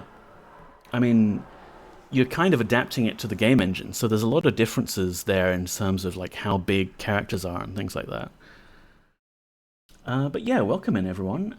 Cooper Goodling Jr., hello, the doctor is available, welcome in. Stardrop Thistledown, hello, welcome. I am James Neko. Hey, Game Dev Jeff, welcome, hi. James Neko, I do retro streams also, except when I don't. I've been playing Ultima 9 on Mondays at 7 PM Sydney time, 8 o'clock UTC, and muesli bar in hand. Good. Get yourself some food, Doctor. If you do need to get yourself some food or whatever, you know, go do post stream stuff if you gotta. I've lost my thread of my conversation train there. Yes, I do the streams, and I've done the pizza worm challenge. I saw you doing a bit of pizza worm before. What was your score? 143. I could not get past that. I did get 142 once, but I decided, okay, I'm just going to call it. So I'll clip it later. I'll submit it. I have participated. I have no ambitions of actually defeating everyone. But yeah, other random DOSember hangout things to do today. Ultima 9 is on the Mondays, and it's not a DOS game, but Serpent Isle is a DOS game, and I recently had my world record beaten for the Serpent Isle any percent run. And I have ideas about how I could shave even more time off or do other weird, silly things. So maybe we could just check them out today and just experiment, you know? See if it's possible. I'm glad I saw you were doing this impromptu stream. I hit a 40 stream streak tomorrow. Yeah, again, like, I'm sorry if anyone's stream streaks get ruined if I do a little random stream here and there, but I will have to just do them because the alternative is not doing them, and no one wins if we do that, right? Is the world record glitchless? Oh goodness, no. The world record that I got was using all sorts of ridiculous shenanigans that I discovered I could do. There's let me link it to you. I make a. You would think maybe I have a command for it. Info list. Truth, Borkan, nope, don't have it. Nick just takes an axe to his computer. Yeah, that would do it quickly enough. Where's my YouTube? Any percent? 224.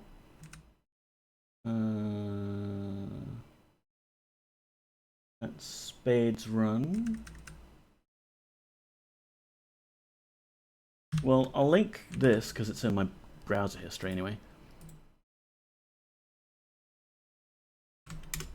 So that's the speedrun.com page for it. And yeah, I did mine in like an hour and 32 minutes. And hey, son, welcome in. How are you doing, friend? Yeah, I discovered some fun new ways to basically walk through walls. And that made things a lot easier to get certain quest items, which were otherwise locked in sheds that you would need to do other things for, to get the key for, to get the item. So yeah, in terms of speedrun, it's kind of insane just how broken the game can get. And I love it. Like, that's the thing about speedruns that actually appeals to me the most, is like getting out of bounds or doing weird creative stuff to skip cutscenes and disable enemy AI and stuff like that. I'm not quite so good at the traditional speedrunning philosophy of repeatedly doing something until I can shave a couple seconds off it because I've gotten so used to it. I'm not one for doing that. I'll let other people be good at that. Still have to do the copy protection, I see. Oh, yes. Yes, you memorize it after a while. Drift on a Sea, welcome, welcome. So, let me get into it. Serpent Manimal S lets us see the eggs in the game. It's like extra debug mode.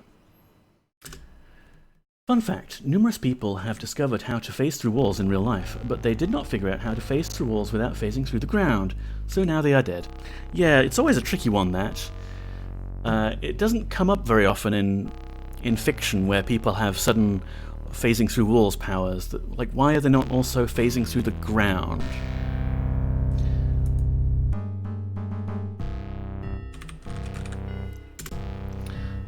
So I'll do this from the start. So you typed idclippe, not quite. You can see here, the boat appears. That will be relevant later.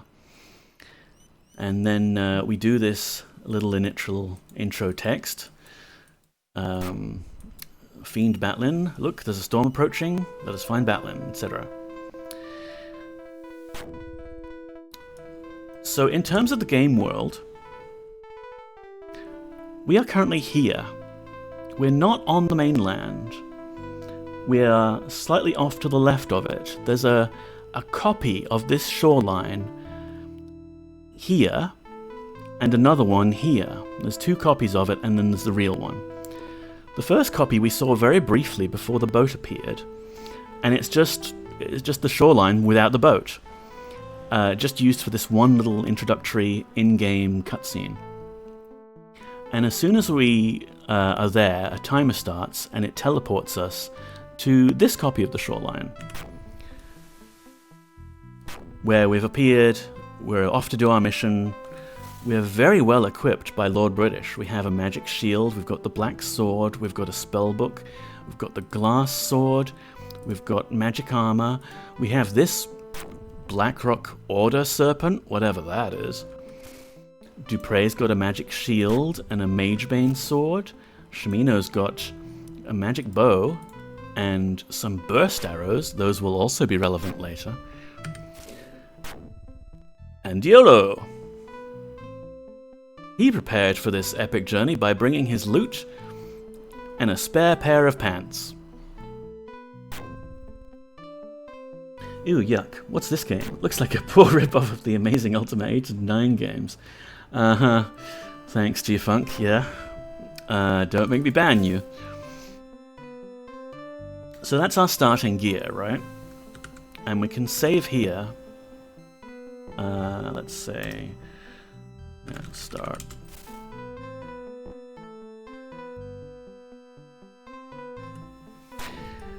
And then we go off on our adventure, right? But then, ooh, that bunny got zapped. And oh, lightning. The prey got taken away. All my companions are being zapped, and I got zapped. What happened? Where are my friends? Where is Iolo? Where's Shimino? Dupre? And if we look at our inventory, this isn't spoilery for you, G-Funk, because this is just literally the intro of the game. Our magic armor has been replaced. Our magic spellbook has been replaced. A bunch of other stuff have been replaced with all sorts of nonsense items. All the cool gear that we started off the game with is now taken away from us. How rude. What will you say when Ultimate 8 looks like this, eh? Yeah. And then we do the copy protection. Thou hast arrived. Who said that? Even as was foretold, I have travelled a great distance to meet with thee. My name is Thoxa. Oh, I thought the lightning zapped you an afro. But wait, I proceed too quickly. Perhaps thou art not the promised hero. I must test thee, lest I give mine assistance in error. How many characters are there in Ophidian writing? Too damn many. For how many reasons did Erstam put down the history of the land in writing? 1. How many reagents are required to cast the mass death spell? 6, unless you have the Ring of Reagents, in which case 0. Thou art truly the one I seek. Here is the hourglass of fate. Keep it with thee always, for through it the monks of Zenka can aid thee.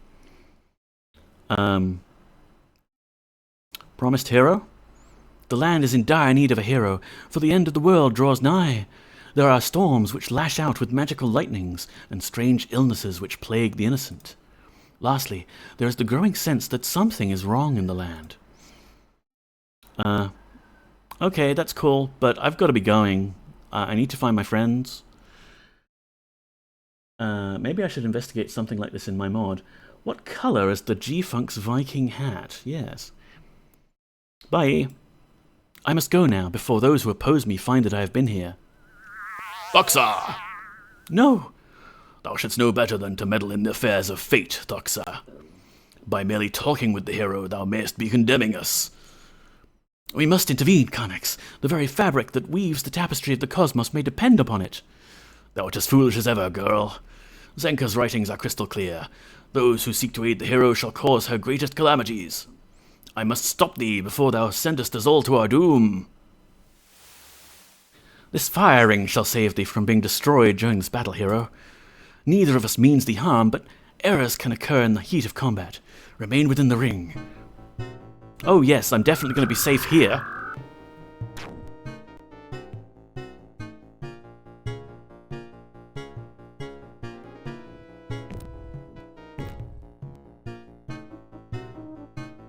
Hero, listen to me before the fires consume me. Beware of thy friends. They shall bring only destruction upon thee. Ah.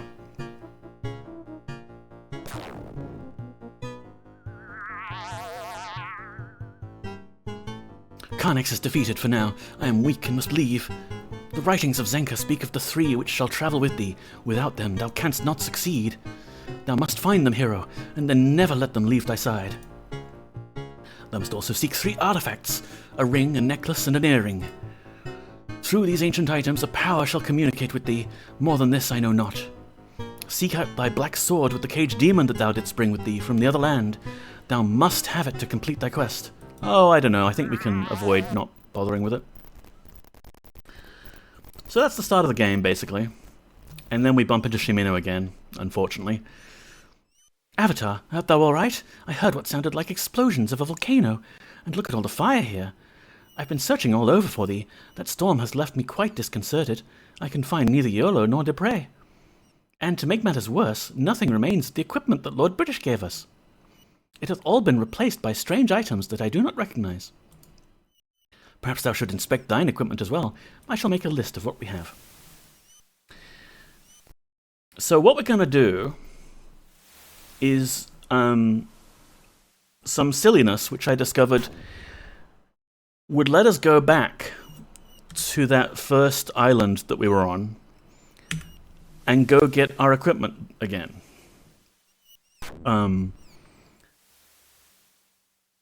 And it was a little buggy when I was experimenting before, so we're just going to do it live, and maybe it will continue to be buggy, who knows. But basically, we're going to use the Hourglass of Fate to... Actually, no, we don't need it, do we? We'll need to get the other companions anyway, right? So,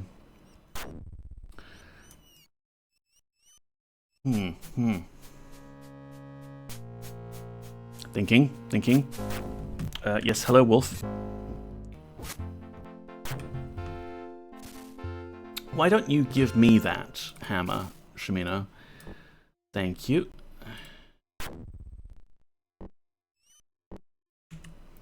And you can have the bow if you really want it. Do it live. Fuck it. Neko will write it and he'll do it live. Yeah.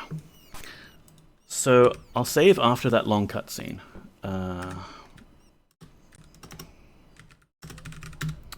After copy protection.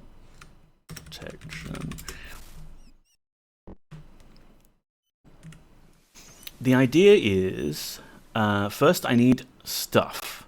Yes, stuff is what we need. We'll need to go through monitor fairly quickly. I'm Poggers. Open the gate. Yes, I'm definitely a friend. We'll go get Dupre, because having two people... Well... Actually, I ultimately only want one person, but Dupre can carry more. We'll see how it goes. We kind of need to just get through this early bit of the game anyway.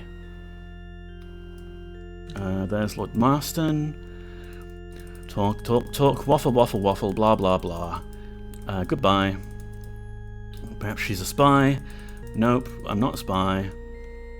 Hello, Dupre. Bye. Blah, blah, blah, blah, blah, blah, blah. Speedrunning, kind of. After Copro, yeah.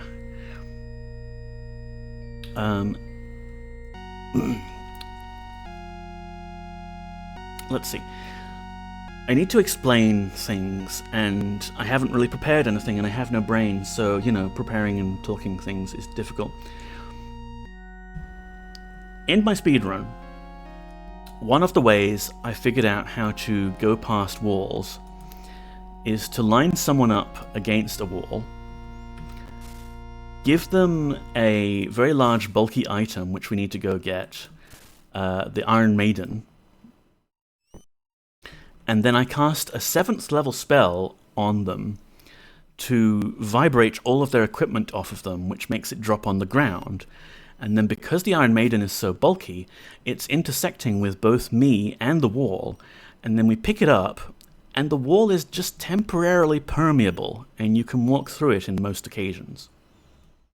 Iron Maiden, excellent, yes. This is a very metal speedrun technique. The thing is, though, to pull that off, you need to be able to cast 7th level spells. So you need to go get a spell book, which involves a whole lot of plot that takes you to Moonshade, and then up here, and all around here, and blah blah blah. And eventually, yeah, you get the spell book, you get the ability to cast 7th level spells.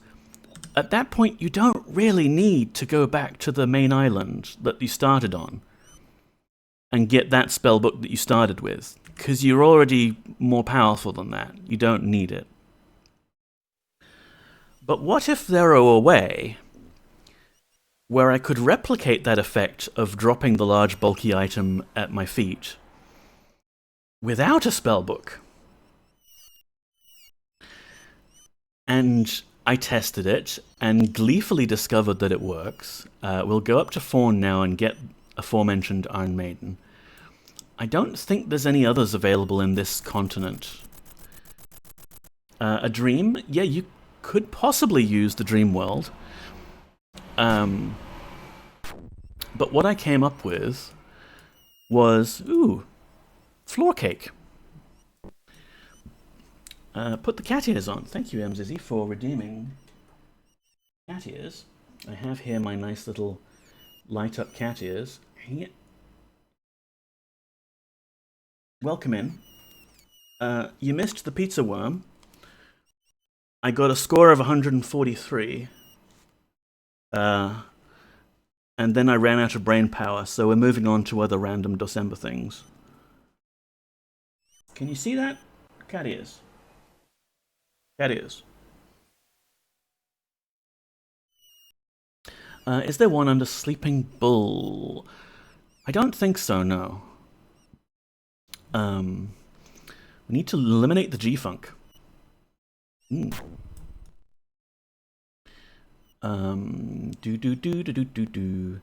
He's a beast, yes. I assume you're talking about the other competition, the goblins. Scavenger hunt one. Yeah, there's some fierce competition there. Glubberg. Normally, like in the speedrun, I would probably just walk around these guys.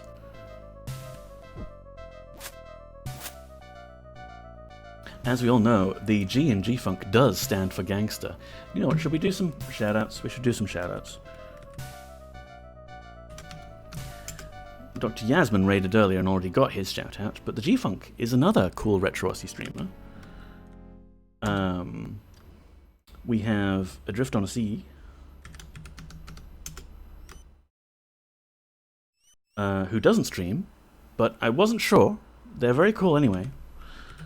We have, of course, Emmy. Doesn't need any introduction. Sun streams. Occasionally, but do check them out.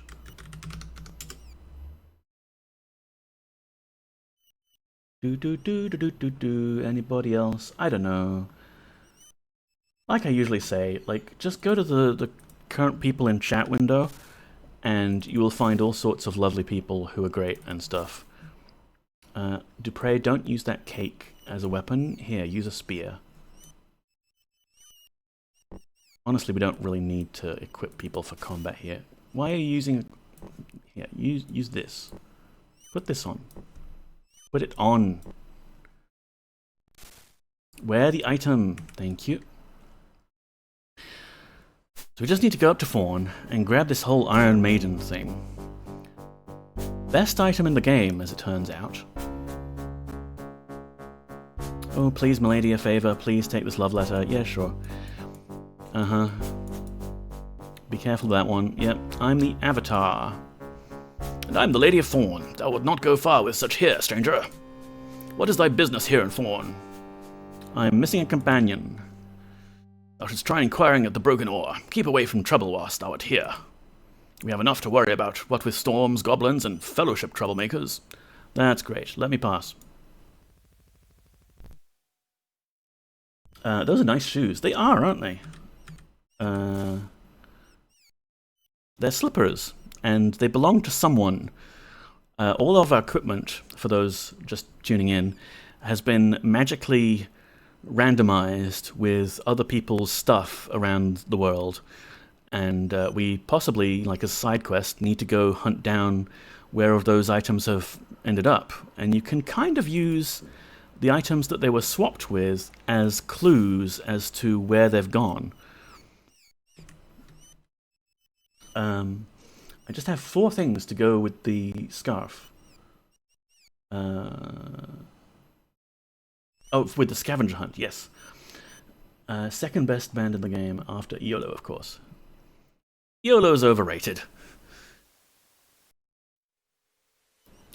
You let him play a song, and then he'll be like, oh, and this next one's for our liege lord, Lord British. Hooray for Lord British. And then everyone in Fawn is offended and throw you all in jail.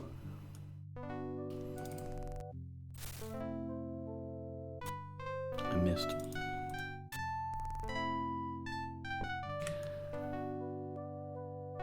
Like, for me properly speedrunning this and reclaiming my world record, I have to get all good at, like, precise movement and clicking on pixels again. It's not for me. I am old and worn out. Here, if you hold that and that, thank you. I'll do this. Throw you in jail, throw in Iron Maiden, it's all the same, yeah. Iron Maidens, like, as punishment, it's the only way criminals will learn. You run this in Exalt, yeah? No. In fact, the bugs that I want to exploit do not work in Exalt. So this is the OG DOS version. Thou shouldst avoid trouble whilst thou art here. Go away.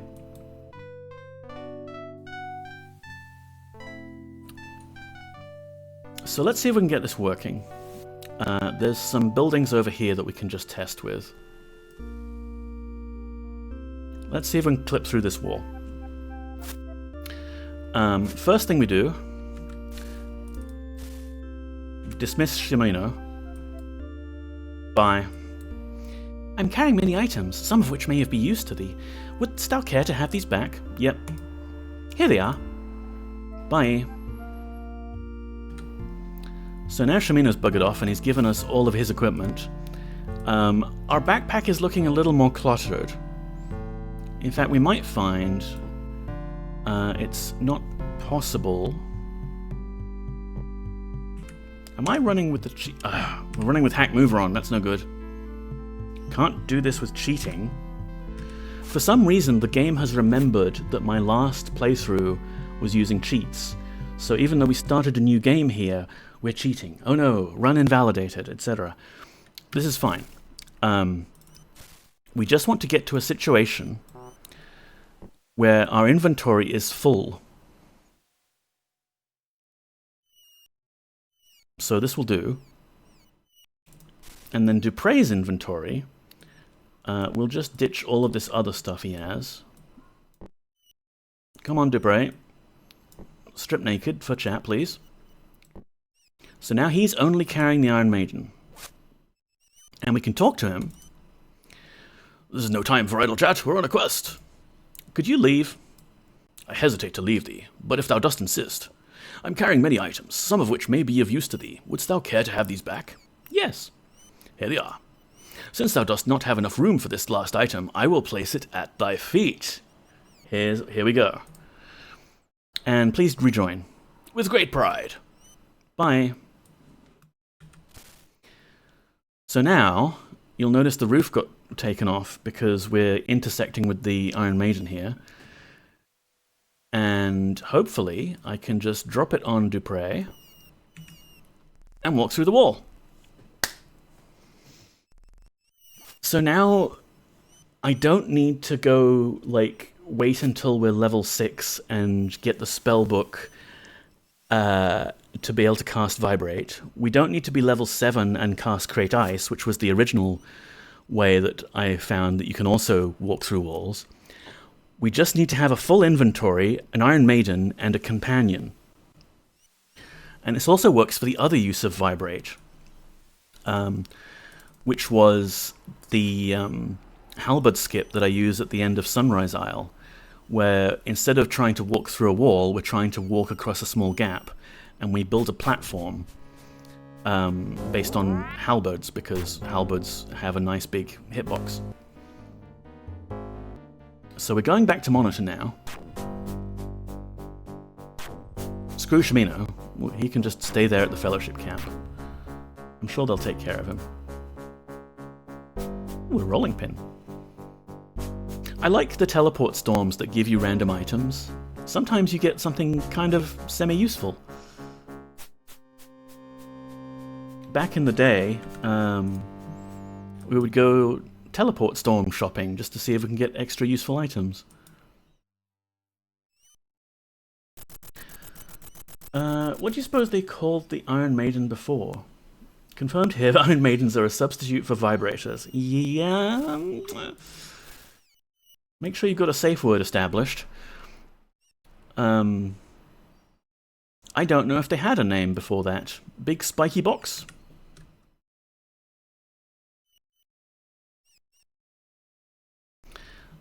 So the person... Stab cabinet. Nice one, Efrimi.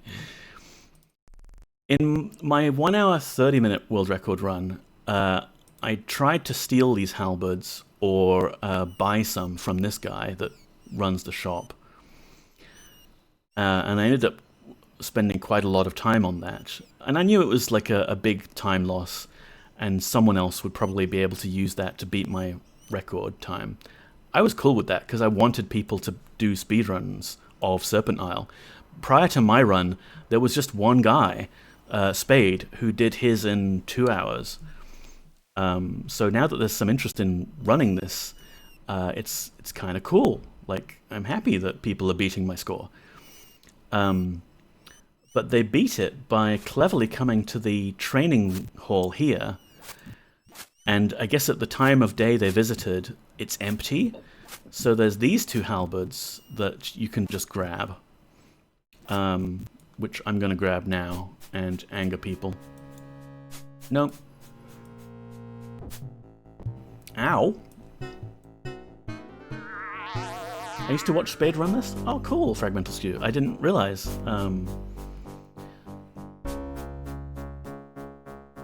Hello, what are all the glyphs, numbers on the terrain? Welcome in, Racing the Beam. Those are egg displays. Like, I've got the game running in super extra bonus debug mode. So there's a couple of eggs. They're round all around, and the rounder on the bottom. That trigger certain game scripts, or they're used for pathfinding or other events. I'm Karnax, a Zenkan monk.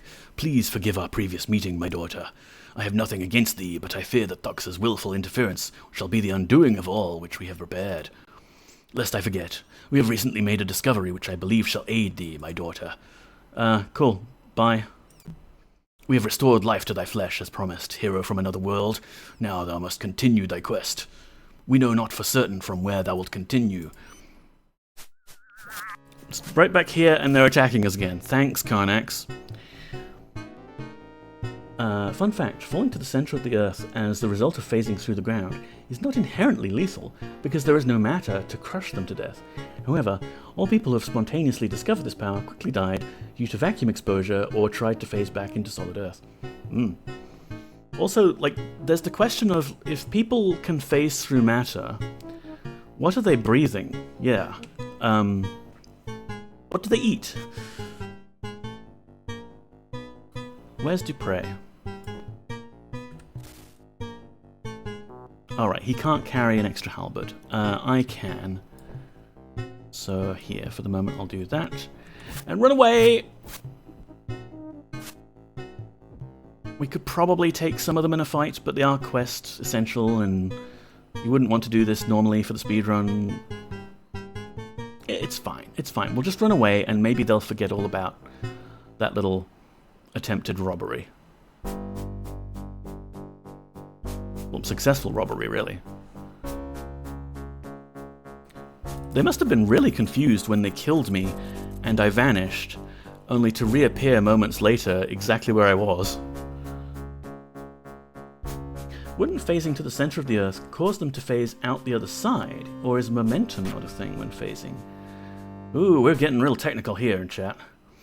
Or if you turn invisible, you can't see light because light can't hit your retinas. Yeah, Freemy, you gotta let like a tiny little bit of yourself be still visible.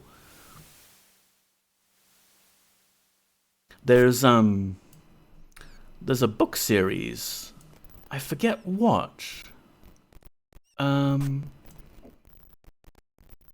forget who the author. Like, I remember there was definitely a fantasy author that like tackled that, where like, yeah, you have to keep your eyes visible, and you'd have to shut your eyes to be completely invisible. I think it was Lightbringer, the Lightbringer series by... Ooh, I forget what his name is. I don't have a lot of brain today, sorry everyone. But in that, one of the people, I think, learns to bend light, and they can bend light around their body so they can be invisible, but like, again, you need to show your eyes. Happy Sundos! Welcome, Mamela. How are you doing? Apogea of Nabi, but in ancient Greece. As long as you keep your lens and retina visible, you should be okay. Yeah. Anyway, so we're back on this shoreline where we began the game, and there was this epic battle and everything. It was an older Iron Maiden type thing. Oh, lovely. Like, they made the Iron Maiden and then decided this isn't enough. They need to iterate on it. Now, like I said, I'm doing this on the fly. Like, we're not exactly sure where to do it. I'm gonna guess, like, here? Oh, hey, it's TV Heartthrob, James Necker. Welcome in, Zul. How are you doing? You can have the special Zul shout-out. Blah, blah, blah. A friend, Zul, streams on the YouTubes. Did you realize there are other streaming platforms other than Twitch.television? Am I on your TV today? Are you enjoying your dinner? What are you having for dinner? Please enlighten us.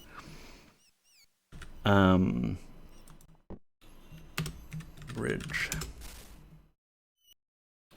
Spade was struggling to get it under 2 hours, IRC. It was fun to watch. Crazy that it's just a bit more than an hour now. Yeah. Oh,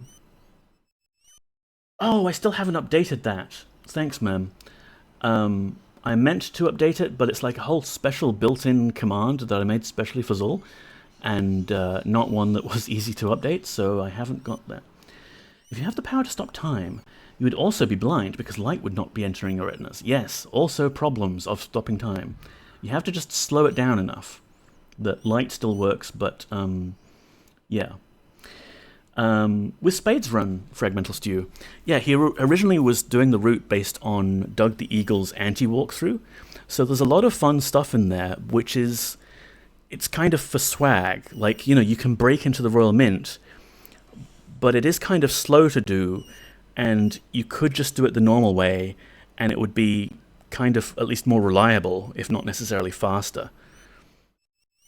Going to sleep, thanks for the stream? No worries, Moody. Get a good sleep. Thanks for being here. Of course, grav plating is unidirectional, so TNG spoiler. I think you're safe, Stardrop. People in chat who might be spoiled have watched all of TNG now. Roe and LaForge got sucked through the floor after the floor of Enterprise and got spat out into space at speed. Yes, that is what happened, I remember. They just immediately died. It would be very dim, very, very dim, I suppose. I also pronounce it like Spadare. I don't know how it's supposed to be pronounced, though. Yeah, I also had that problem, Fragmental Stew. I have asked, but I don't know, because it's kind of like the word spade, but it's got extra letters in it. And I don't want to offend them, because they're a cool speedrunner that inspired me to do this other speedrun.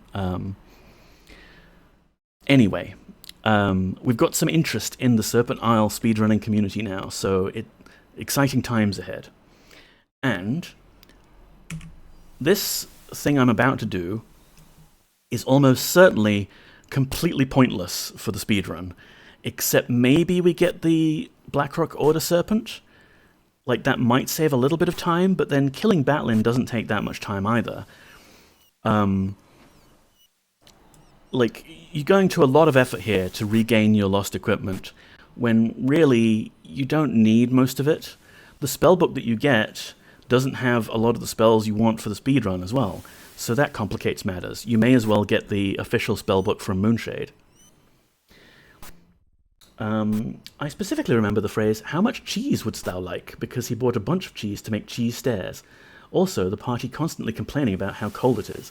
Yes, there's no time to buy everyone nice warm clothing, and you do need to build a lot of staircases out of bread and cheese in Doug's walkthrough.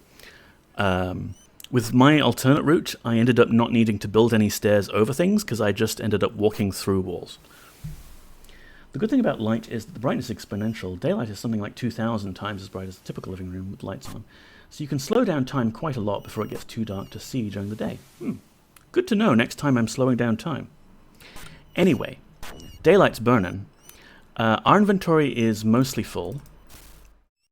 I want to drop that and bring this with me. Too heavy. Right. Let's drop some stuff. Don't need that. Don't need that.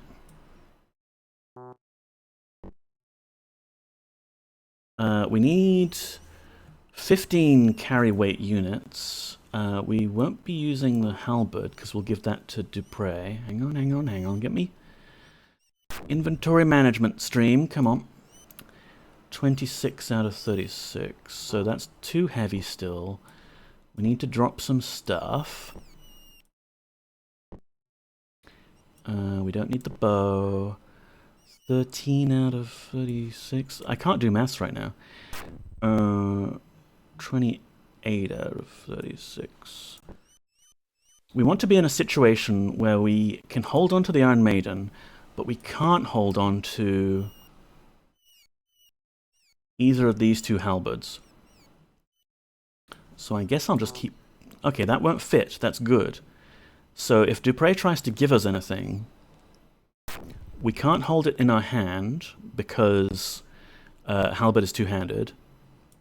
We can't put it on our back because we've got that two-handed hammer on our back now.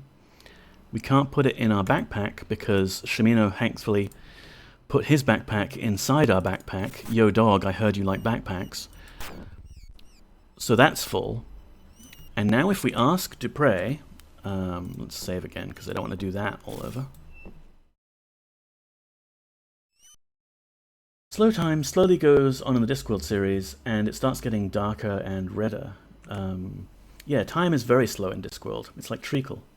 It's crazy that his last world record was 6 years ago.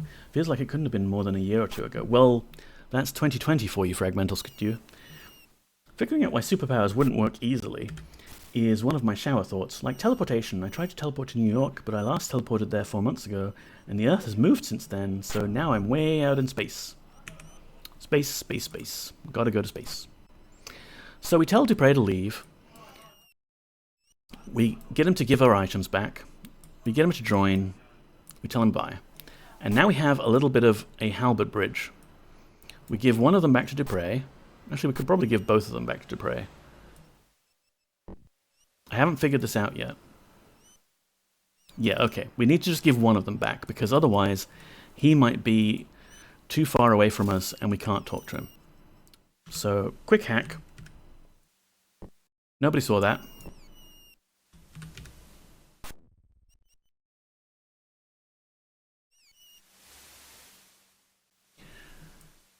So we have to do this in a kind of rhythm. Yes. Join. Bye. And it's going to get very boring, which is why I wouldn't recommend it for a speedrun as well. Some speedrun strats get like this, you know? Like, you got to do this incredibly dull, boring thing, but with precision, because if you misclick, then you're screwing up.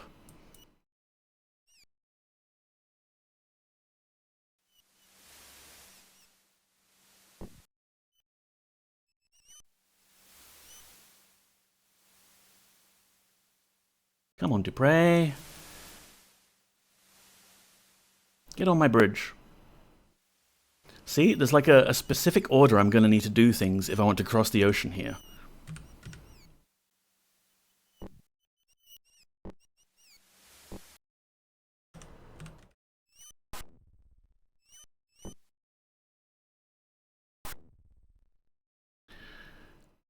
So,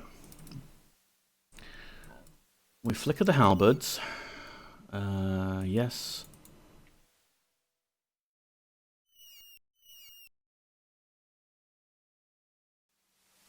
Walk onto water. Give one of them back. Talk to Dupre. Leave. Yes. Monk Isle. It's interesting, as soon as you're off the shoreline, he starts asking you where to meet up, because they're like not sure where they currently are. Rejoin. Bye. Walk. Pick up. Drop it.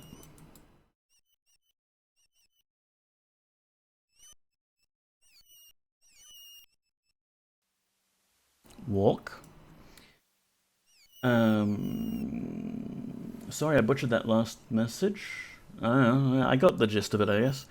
Easy, use the magnetic field for geospatial awareness. Teleportation, not blind. But if it's faster, some will still do the mega boring and annoying thing. Yeah, that's true. Luckily, we're just doing this for shits and giggles. Right, hang on. So now we pick up that halberd. Get him to drop it. Dang it! Talk to me, Dupre. Like, is he... He's above us in the air? I think we just swapped. I can't get there. This was working more predictably last time I tried it.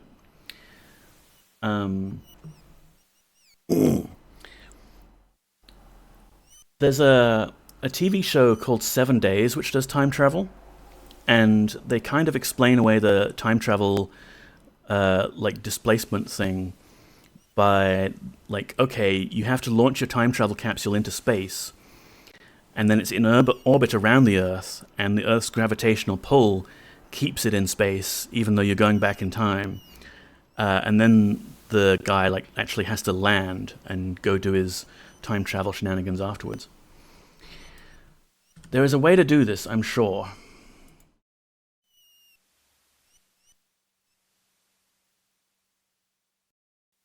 Dupre, hello? There we are. And we might even have to like go collect a whole bunch of halberds and make a like more permanent bridge. Oh yeah, hack mover.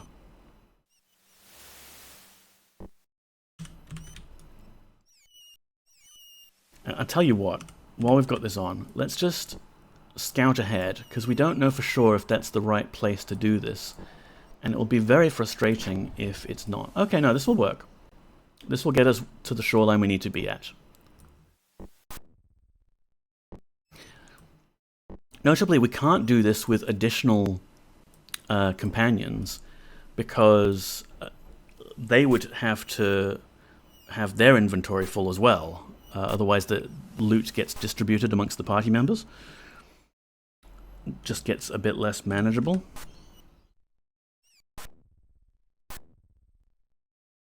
Alright, leave, yes, join, buy. Pick that up. Leave, yes, Monk Isle, join. Join, buy.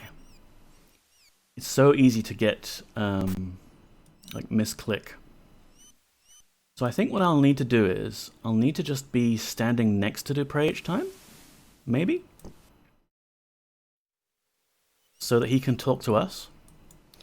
Leave, yes. Do we want some music on? Oh no, you have to do the maze for the speedrun? The maze isn't too bad, Cooper Goodling Jr. It's, you know, it's straightforward, and it gets you a chunk of experience, which you want to be able to cast the spells that you want to use. The difficult bit for a while was Aram Dol, because that got you a nice chunk of experience, but you had to fight the Lich. And then I discovered the Vibrate trick, and now we just skip the Lich. I suppose if you've memorized it, but I thought it was unnecessary. I didn't memorize it. I just kind of had a little guide that I have made for myself on screen that I follow. Put here, Monk Isle, join, buy. We just got to do this like Pizza Worm, slow and steady.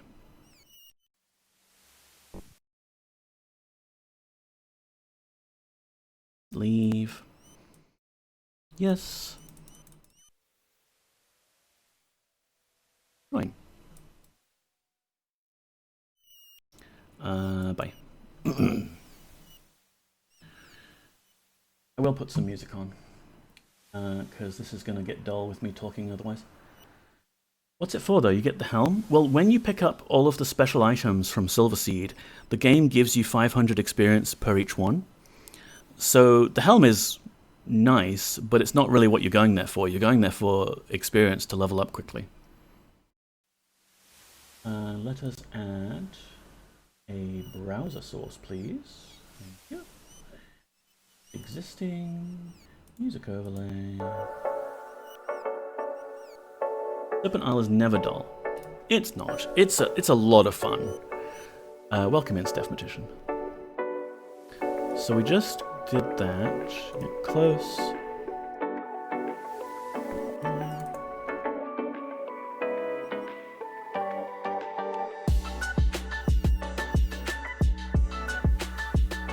And walk.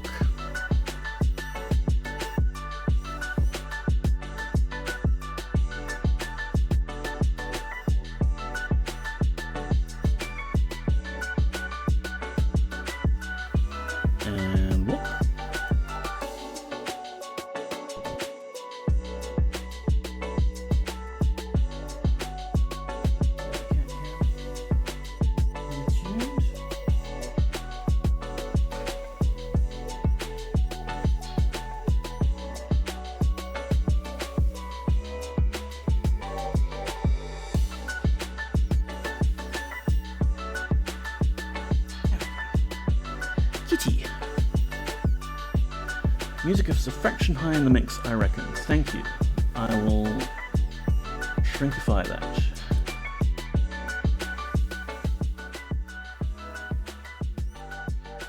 Works better for things like intermission screens and what have you.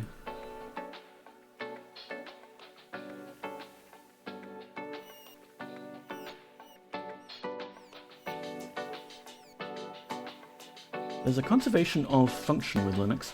I just got a pipeware filter working, then I upgraded wine, and now no wine apps run. Woot! I have noticed that same thing, Stephmatician, affecting not just Linux, but all of my technology. There's like a conservation of brokenness. Okay, Dupre. Close to me, please. I wonder if I could walk, like, up here?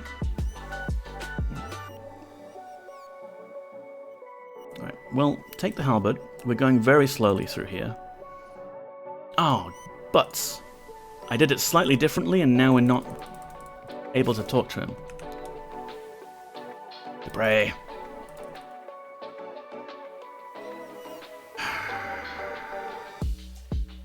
I'll just hack us both onto the floor.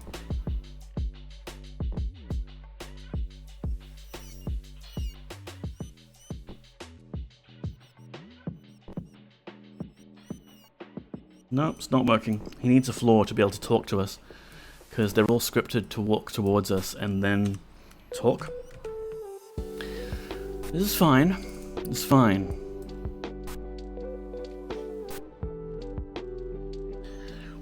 I figured out the problem was that I do a weak sandbox for wine by not mapping the root file system in wine blah blah. That seems to be a no-go. Huh. I have a little script I use for my wine when I'm just running wine by itself, and I delete the drive maps that it's got in there. Yeah, like the Z drive and the home drive. At mark hold wine HQ staging. I installed Pipewire, it broke GNOME, and started booting to a console login. Then I reinstalled GNOME and it broke sound, so I ended up going back to Pulse Audio. Ah, that sucks. Yeah. Stuff. It's bad sometimes.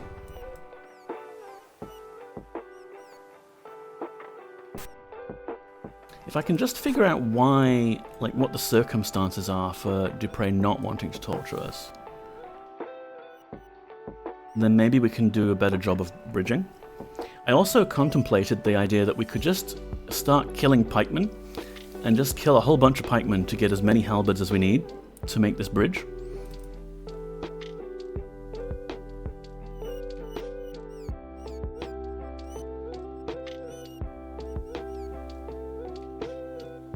We're not cheating, right? We're not.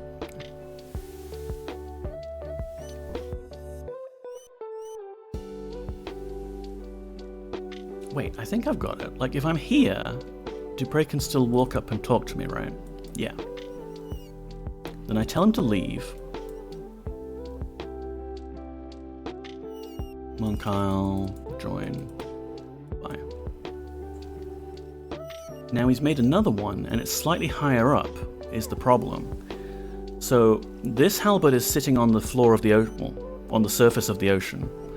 This one is sitting on top of that halberd, so it's one game unit higher, and we in turn are standing on it. So the problem is, when I pick up this halberd, it causes this one and us to drop. Like so. But then in theory, we're okay to walk forwards by a step and have him leave again.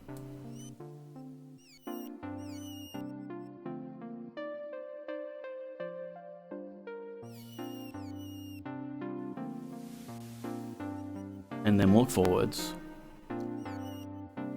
And pick this up.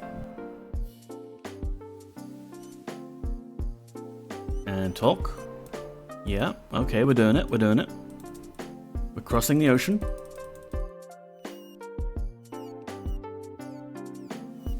Just got to do things very slowly and deliberately. Walk so we're on top of it. And bring prey on top of it. Maybe save.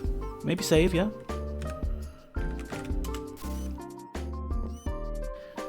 That sucks, I love Pipewire.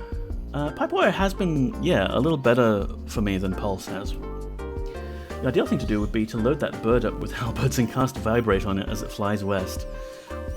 Yeah. But yeah, again, if we have the Vibrate spell, then we don't really need the spellbook from the start of the game. Fun fact, only very large birds can carry halberds. Okay, so we picked that one up. Oh, did you see that? We dropped, or like Dupree dropped, halberd dropped. We didn't.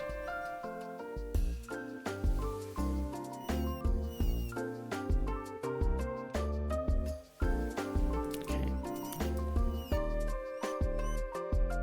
It's just like Ultima 9 with those stupid glyphs floating 20 meters up in the air.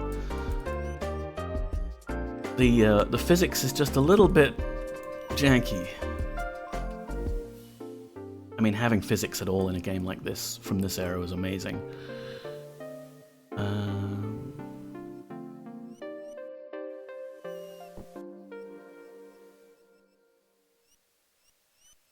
Okay, good, good. Stay standing on the halberd. There could be sharks in this water.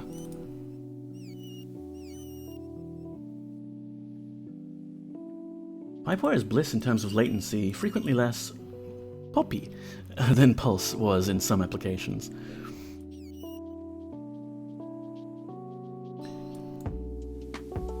I have found that my audio in Ultima 9 glitches a lot because I'm trying to pipe it through to the stream and my headphones, and I'm trying to pipe audio from like Firefox not to the stream, so you don't hear Discord alerts going off all the time.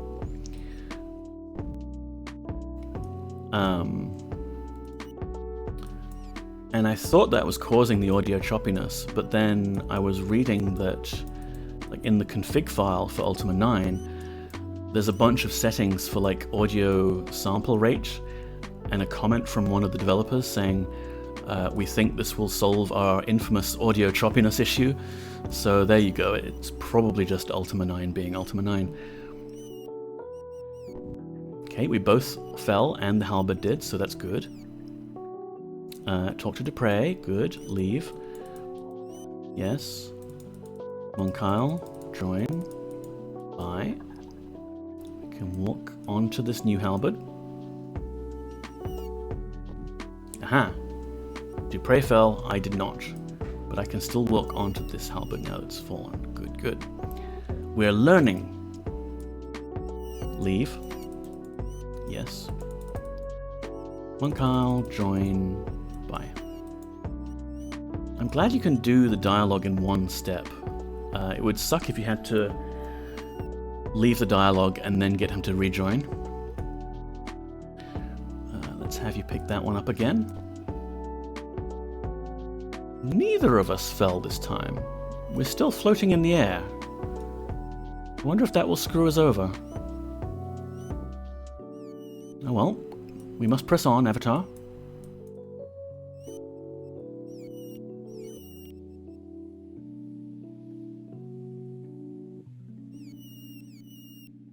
Can you walk on top of energy field magic barriers? I think you can, Freemy, but the downside is it won't let you target the energy field on a square that's not walkable and also has enough room for the energy field to expand. So, energy field would be great, but doesn't work for that purpose. It's the Create Ice that is kind of broken in wonderful ways. Create Ice does not check for any of those conditions, and if you were determined enough, you could create ice all the way across the ocean here, but it would really use up your mana. Let's give it another save.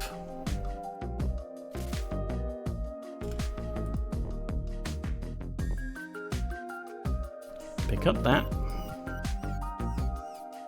Then talk to Dupre again. Leave. Yes. Monk Isle. Join. Bye. Pick that up.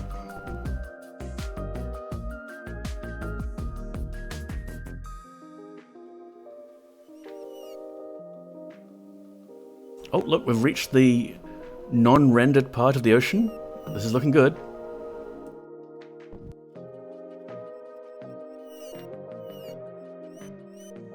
Have you been reading use code to work out how these spells work?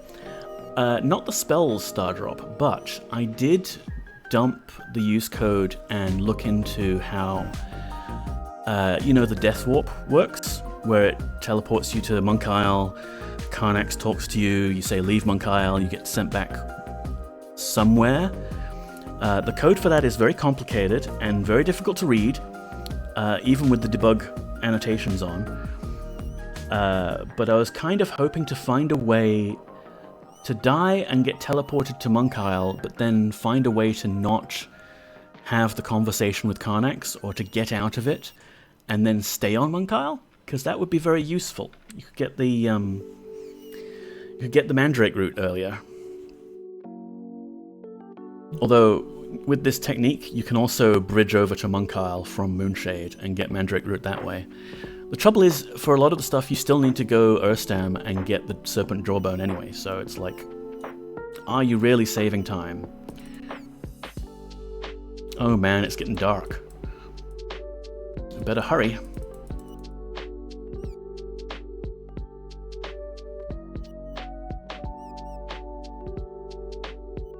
Okay, walk on the halberd, pick up the halberd. We are still in the air.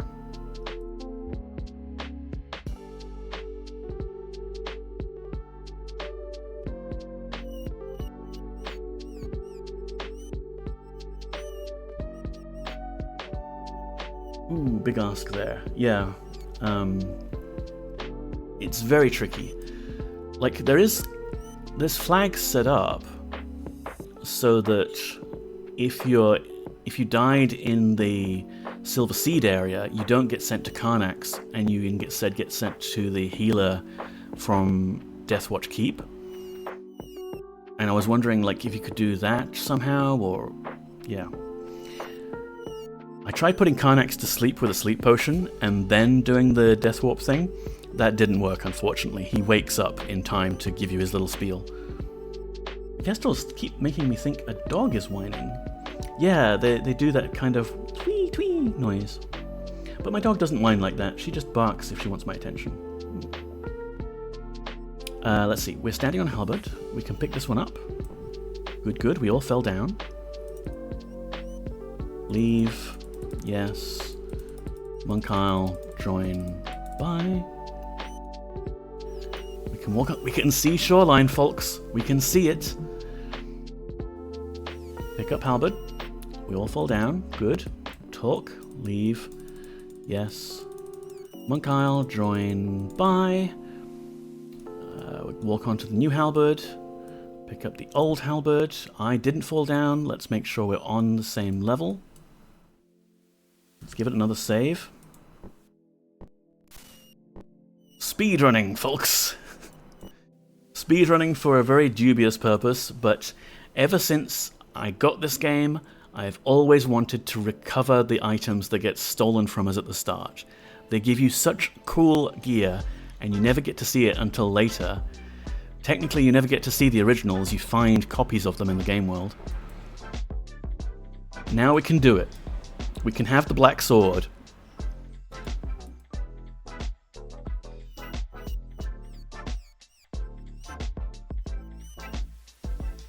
Walk onto the halberd.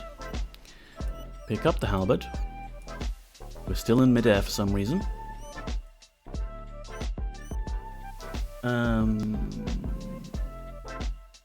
Where is Deathwatch? Deathwatch Keep is down here in the bottom right.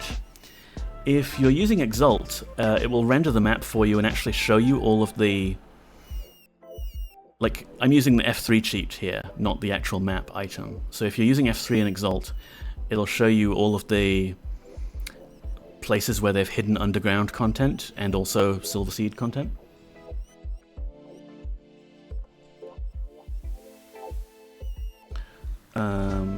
So, you're standing here, yep.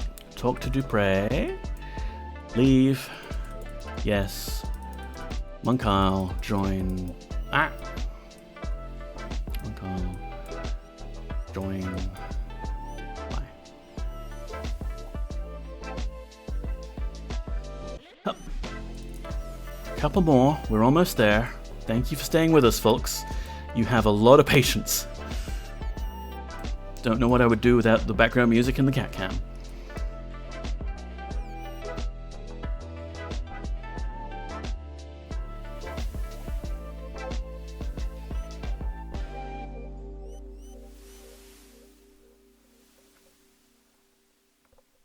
Maybe one more?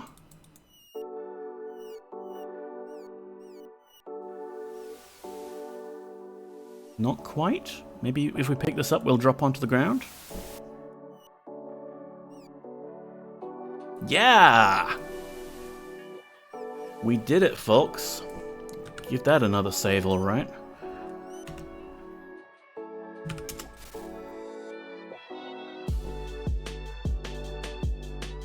Must have been fun finding spare room to fit all the extra stuff on the map. Yeah, I kinda wish they had Exalt's system of multiple maps, because then they wouldn't have had to basically prevent the player from ever getting a boat that they could control themselves.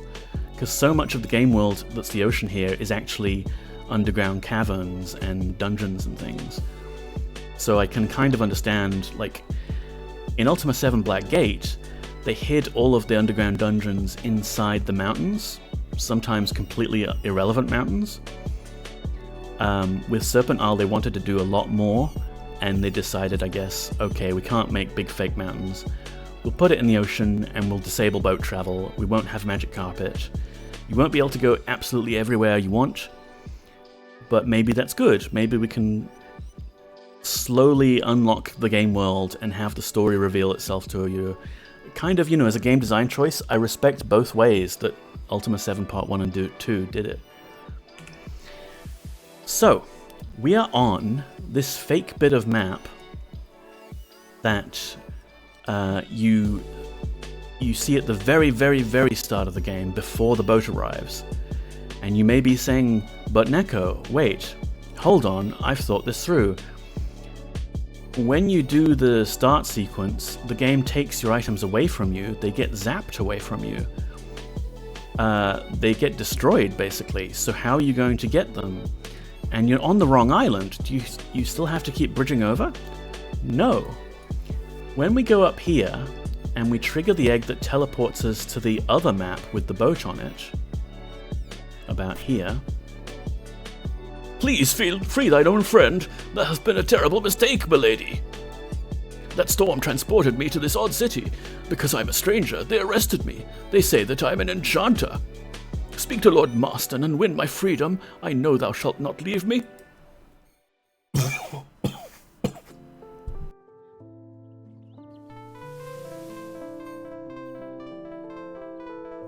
So the game teleports you to the other fake shoreline with the boat on it, and then it triggers a dialogue with Iolo, but Iolo is in jail.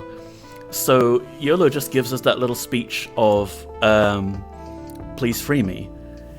And also, as a weird side effect of the game teleporting us to this screen where the boat is, to make it look like the boat appeared, the game also equips us with the spellbook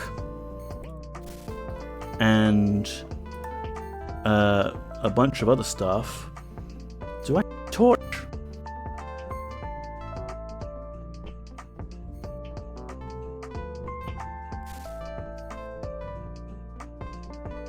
I'll have to take my word for it, but it equips us with all the items that the app is supposed to have. Oh, hey, glass door. Don't mind if I do. It's fantastic. It's a strip. Oh, ouch. So I am.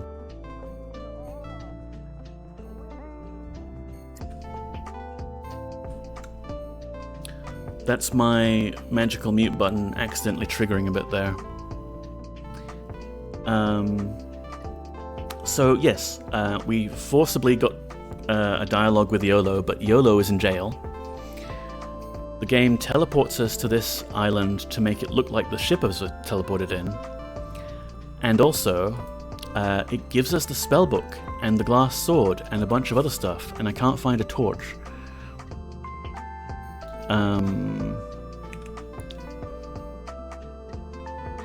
So all of the other eggs, however, have already triggered, so we're not getting our companions teleported away, and we're not getting ourselves teleported to the real mainland, so we never get into an interaction with Thoxa. So we're kind of stuck here. We're kind of trapped on this island, and for some reason, the developers left an infinity bow right at the end here, where you couldn't possibly ever reach it because teleports. Oh, I wish I could see what my carry weight is at the moment. Can we pick up the infinity bow? We can! Can we death warp out of here is the question. Last time, well, when I first tried this, I couldn't because Karnax teleported us straight back here. But then the second time I tried it, it worked. I wonder if that bow was just left as a marker. Could be. There's like a stairway here onto the mountainside that you can use for absolutely no purpose. It doesn't really let you escape. You can see the other fake shoreline over there.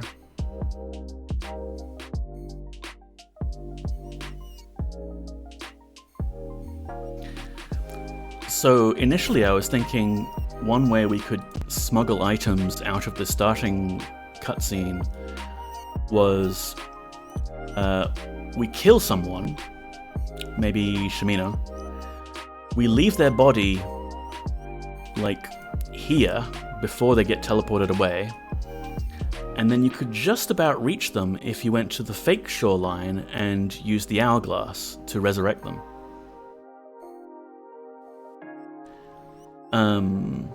But if this works, then we won't need to. Ah! Oh. As you can see, Dupre is still in our party despite not being around.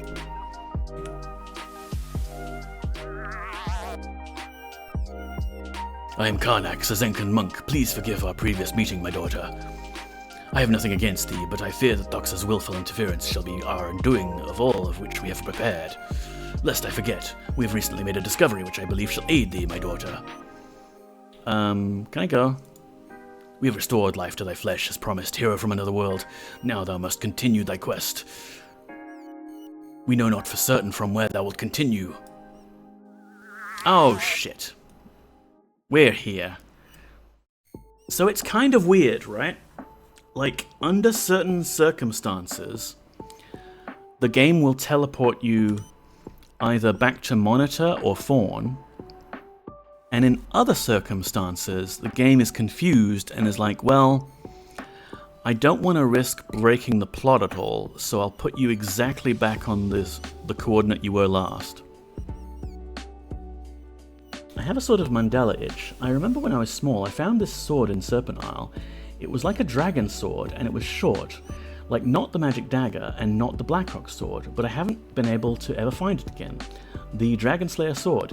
Exactly, Koopa Goodling Jr. Ifrimi, I think that's what you were thinking of. It's a weird kind of one-off magic item just called Dragon Slayer sword, and I don't offhand remember where you find it. Maybe in Spinebreaker with Vesculio?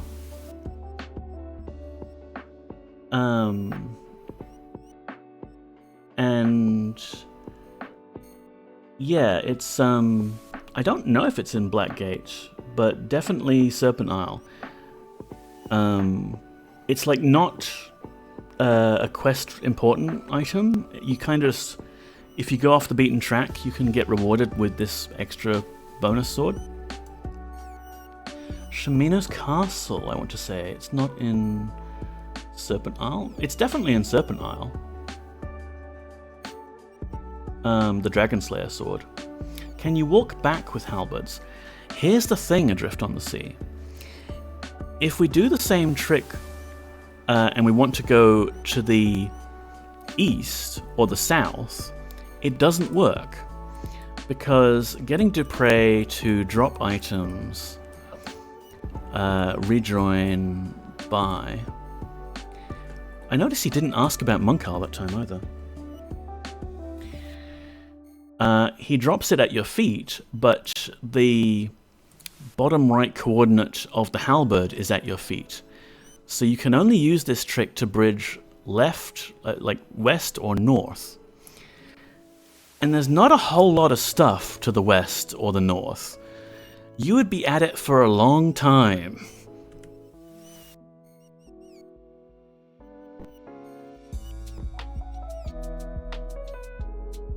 Got the games mixed up. Yeah, it's there. Yeah, I think we're right. I think Shamina's Castle is where it's at. In the treasure room.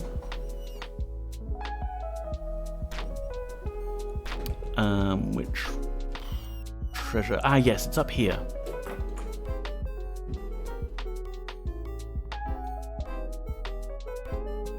Let's just...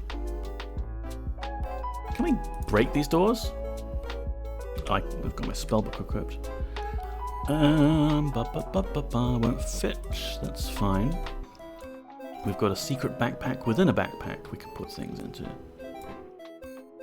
Let's see if we can just use a glass sword on this door. That didn't work. Dupre, do you have any items I could use to hack through this door? Halberd, perhaps. Too heavy. Well, we're cheating already. Let's just say, whoops, we went through the wall again with our magic powers. Woo! It's a ball! Well done, Poppy. Well done. He's playing with a ball. It is very cute. It's in one of these boxes. Oh, maybe the infinity bow would work for destroying doors, actually. It makes a little explosion. Maybe not. So, I think... Yeah, it must be these chests, because the other ones aren't opening. Can we have some light here? Are all these sconces burned out? They are.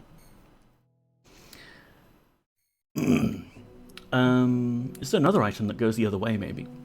No, it's kind of like any item you drop will drop at your feet in that pattern. Alright, I'm using Alt-4 cheat to dump item contents. There it is. This third chest here. No, not that one. I could have sworn it was in one of these chests. But, oh, there we are. Dragon Slayer sword. See what it looks like on the paper doll.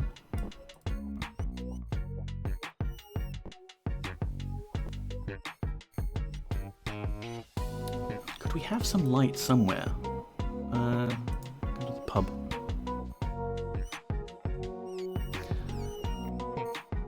So this trick works for a few other neat things, like you can break into the fighting arena there if you wanted some extra items to fight Brendan off with. Or, yeah, we can walk through some walls. I've noticed it's a bit more finicky than the Create Ice equivalent, so I don't know why that is, but in some locations in the game where I wanted to skip through walls like that, I couldn't. Let's give it a go through this wall. Hold that. That should work, right? And then to pray... Actually, no, hang on. I want to pray to be holding the Iron Maiden. I don't have hack mover on, do I? I have. Whoops. It's still applicable. Leave. Yes. Join. Bye. So it's fiddly because sometimes you've got like a wall there, but you've got the Iron Maiden rendering underneath the wall, so you'll have to hunt for pixels. And in this case, it didn't work. We've still got a halberd that's intersecting with the wall. And we can't grab it now. Lovely. But yeah, it looks like the main speedrun route, you'd still want to go and get your spellbook from the real Moonshade quest and still get like Create Ice, because Create Ice is a lot more convenient than positioning these items. But maybe there's some early game stuff that you could use this with and like skip through stuff where you wouldn't be able to otherwise because you haven't got your spellbook yet. Albert? Please pick up items so I can use them for more shenanigans. Yeah, I'll tell you what, we can put that away, and you pick up this there. So does it do 999 damage to dragons? I don't know. Maybe it's best a mystery, yeah.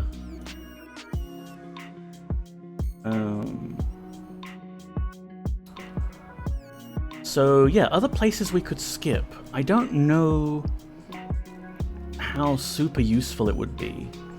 It would be kind of nice if we could use it to break into Fawn's Royal Vault. But I tried that and had a heck of a time getting it to work. It's really simple and straightforward if you're doing it with Create Ice. Just kind of walk up against the wall, create ice on yourself. When it wears off, you can skip through there. But doing it with Vibrate or just Iron Maiden, you're carrying too many items, here, let me put them at your feet, was not working for me. So we need to go... Tell you what, do I have a torch on me? Let's load that up, then we can look through our inventory. Find a light source, maybe? Torch. Perfect. Put that in your backpack, put that in your hand. You can use this, and we can see what we're actually doing for once. So here's where the secret Fawn Royal Vault is. And here's the door that plagued me for a while until I discovered Create Ice. But the problem is, maybe I'll just dismantle it for a moment and we can see what we're dealing with. I can't use my walk through walls trick to walk through closed doors because I think the game treats them slightly separately. Oh, this is interesting. How do you get through the Selena battle without the fountains? Yeah, Selena... You can just fight her. It's nice if you can put her companions to sleep, but you do have to defeat all 3 of her companions before she becomes vulnerable.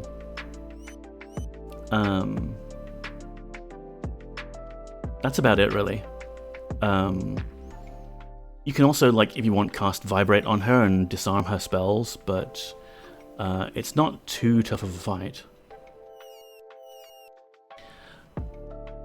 I either remembered it wrong or it was changed in Exalt. It wouldn't have been changed in Exalt. I mean, the fountains do have a sleep effect on them, and you can definitely use them on enemies, which is nice. I imagine the avatar just running over to the fountain and going, splash, splash! Just like having fun with the fountain water, and a droplet falls in someone's mouth and they go to sleep. But yeah, it's a straightforward fight, but Selena is invincible until her companions die.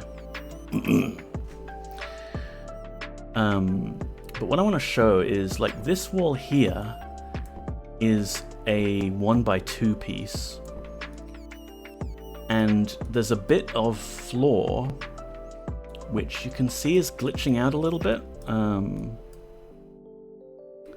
Maybe I will... Oh, I know, I'll move Dupre over here. So do you see how his face got left behind there? That's because there isn't actually a floor tile, and the game is just rendering whatever was there last. Like, it's not re-rendering the floor. So you can't step on that because it's not a floor. So I have to be able to step on this one. And with this other bit of wall, I think it's the same thing. No, this one is worse. This one is built out of 2 vertical wall pieces. So this one is actually impassable with the trick, because there's no floor to step on. I don't know why the game devs created the game this way. I guess they figured that, like, whenever you've got a wall piece like this one, they would never have to render a floor tile under it. But this one is 3 tiles wide, so they do have 2 tiles there next to it that you could walk on. Dupre for scale. So these kind of 2 tiles are the ones that we do want to be able to walk through. So we can't go through the bottom, we can't go through there, we have to go through this top one. Just reset all of this.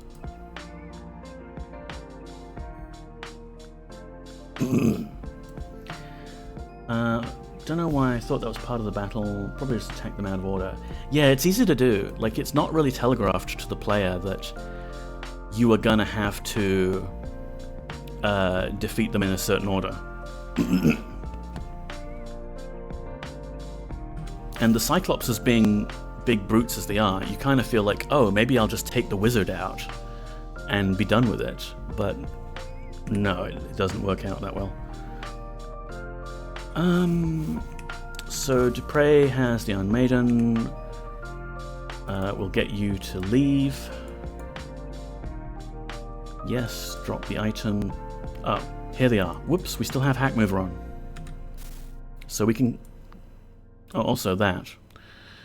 Let's hold this sword in our offhand. Okay. Hack Mover off.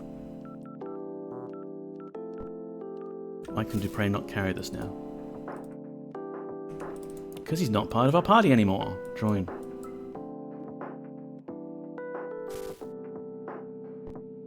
Right. So I was trying this before and it didn't work, and I couldn't figure out why, but we'll give it another go. Drops it at our feet, good. So it's tricky because the game doesn't give us a good view of our surroundings when we're intersecting with the Iron Maiden like this.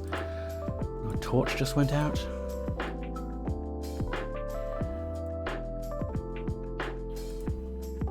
But there were a few pixels I thought I saw of the actual Iron Maiden, or something clickable.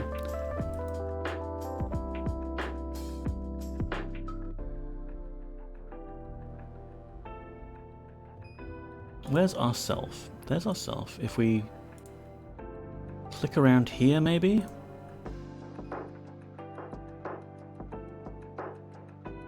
Like, it's rendering behind the walls, and also it's not very big.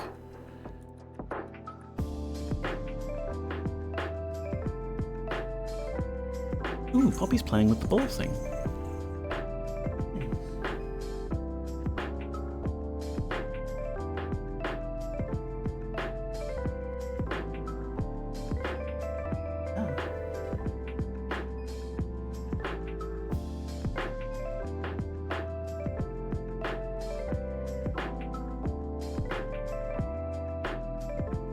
Keep you entertained while I'm doing this boring stuff.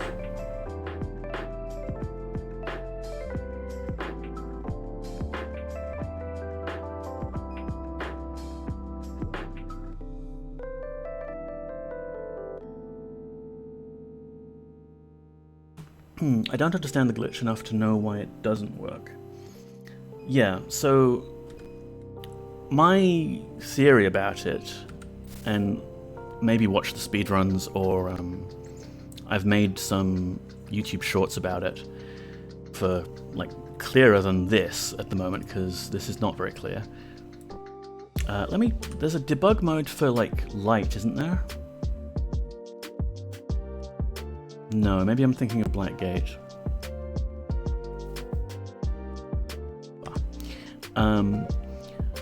But my personal theory is that the game, in order to facilitate fast pathfinding, infravision switch in there somewhere. Oh yeah, maybe modify NPC 0, NPC status.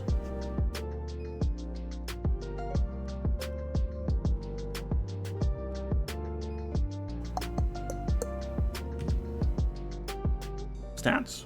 No.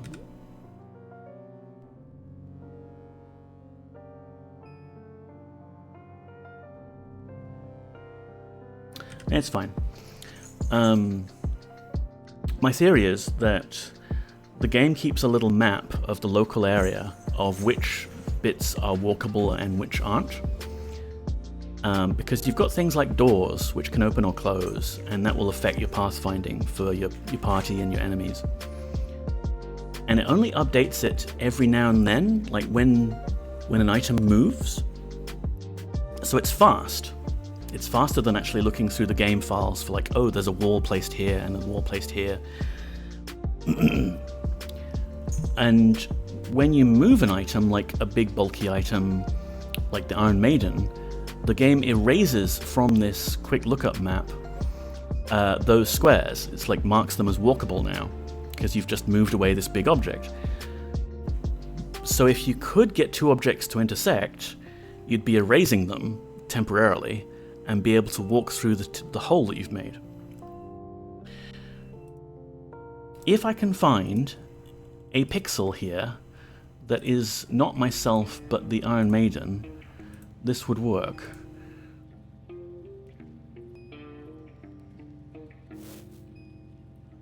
Perhaps I could practice by... Yeah, we'll do this. Okay, so there's the Iron Maiden. It's really only visible like immediately above the wall and where I would be standing. Oh cool, it's still semi-walkable. I didn't expect that. I thought it would become solid the moment I walked outside of it, but I guess because I was in the area? Okay, so there's the Iron Maiden. We just need to pick it up. I'll give it to Dupre. Pick it up. Yeah. See, it doesn't work, and I'm not sure why. It would have worked for a bunch of other walls. It's very strange. The canonical, like, the thing that started me on this journey, really, is Stefano's shed.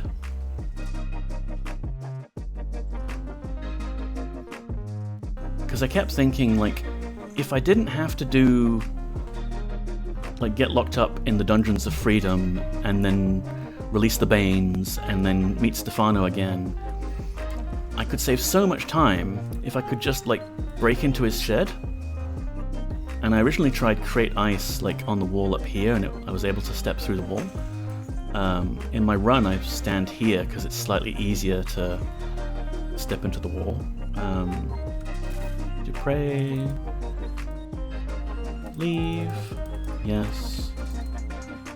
Join by. So I would pick the Iron Maiden up, step right into the wall. You see it's not working. Oh, but that of course is because Create Ice creates a 3x3 block centered on me, whereas this is creating a 3x3 block that's pointing north and west. Okay, so we want instead to be standing like here maybe?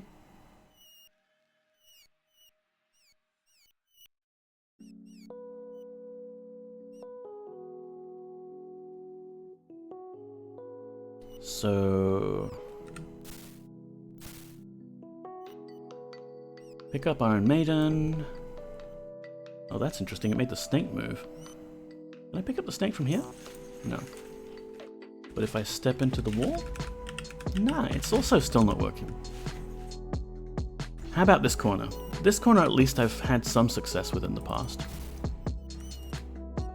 To pray, leave, yes, join, by, pick that up, walk into the wall.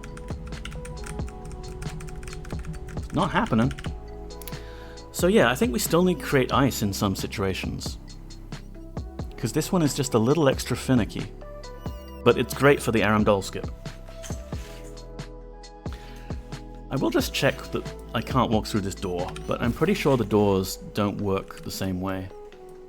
Because the game is like extra careful about checking whether you can walk through there.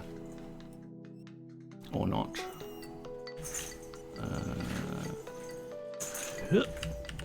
No.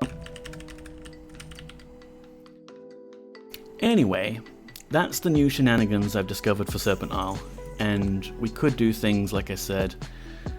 The gap between Moonshade and Monk Isle is not that big. You can kind of, if you're standing in the right place, you can see both shorelines. So you could get the ingredients for the fresh mandrake root for Fetabiblio early. Like I said, you still probably want the serpent jawbone from Urstam, and that you may as well go get that whole thing in order. But maybe I can shave a few minutes off of the root and then get good at it and win back the world record. Who knows? We'll figure it out. I'm kind of beat now. Like, I'm pooped. It's been nice and cool today, at least. But I only have so much energy. And thank you so much, everybody, for being here. Hope Poppy, at least, was entertaining for you all. But I think maybe I could call it here, and we could go raid someone? Because it's been a bit of a long stream for me. Ooh, I know, I could use my command. Well done, sir, I'll just watch the end of the speedrun. Thank you. I hope it's entertaining for you. I tried to comment over the top of it, which obviously would have slowed me down because I'm trying to talk while doing stuff. But I like to do that just to keep things interesting and like explain what I'm doing. DOSember list. So there's a whole bunch of people streaming with the DOSember tag on at the moment. All of these people are excellent people you could go check out. Ooh, I remember Phenomenon was streaming Heretic earlier. I wonder if he's still doing that. Joy Evil is streaming Minecraft. Take your DOSember tag off, please. King's Quest, Laser Squad. Did you know your mom streams? And did you know that your mom is streaming Laser Squad? The early, not prequel, but like the game that came before UFO, Enemy Unknown. Savage Music Man is playing 7 Days to Die. I didn't know that was a DOS game either. Don't talk about your mom like that. Look, your mom is a lovely streamer. I like to watch your mom when they're streaming. I think... Yeah, let's go say hi to your mom. They were streaming earlier though, so let me just verify that they're not like wrapping up or anything, because that happens.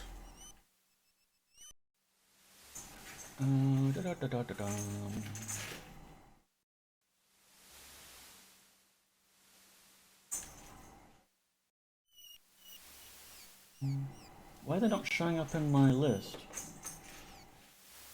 Are they not actually on anymore? Is my...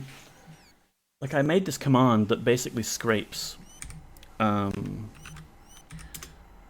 It doesn't do any Twitch API stuff itself. That would be lots of work. I just go to DOSember.com and I scrape the front page and see who's live there. And it seems like it's broken because your mom is not online right now. And that might also explain why certain people are listed as being DOSember streamers, but they're not using the tag. G-Funk's on. G-Funk's doing DOSember. We'll go say hi to G-Funk.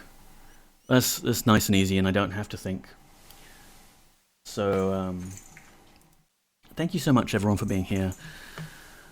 I'll do more random little DOS streams for DOSember, like, during the month, but our main game is on Mondays at 7 PM Sydney time, 8 AM UTC, and we're playing Ultima 9, which is not DOS, but if you've enjoyed these Ultima shenanigans, you might also enjoy some Ultima 9, so you can tune into that if you want. Your mom is probably trying to sleep. Yeah, your mom needs a lot of rest after today. So here's a raid message if you like. We'll go /raid the G-Funk. G-Funk's lovely. If you don't know G-Funk, another retro Aussie streamer. And take care. I will see you next time. Bye bye. Out of brain. Bye. Look after yourselves.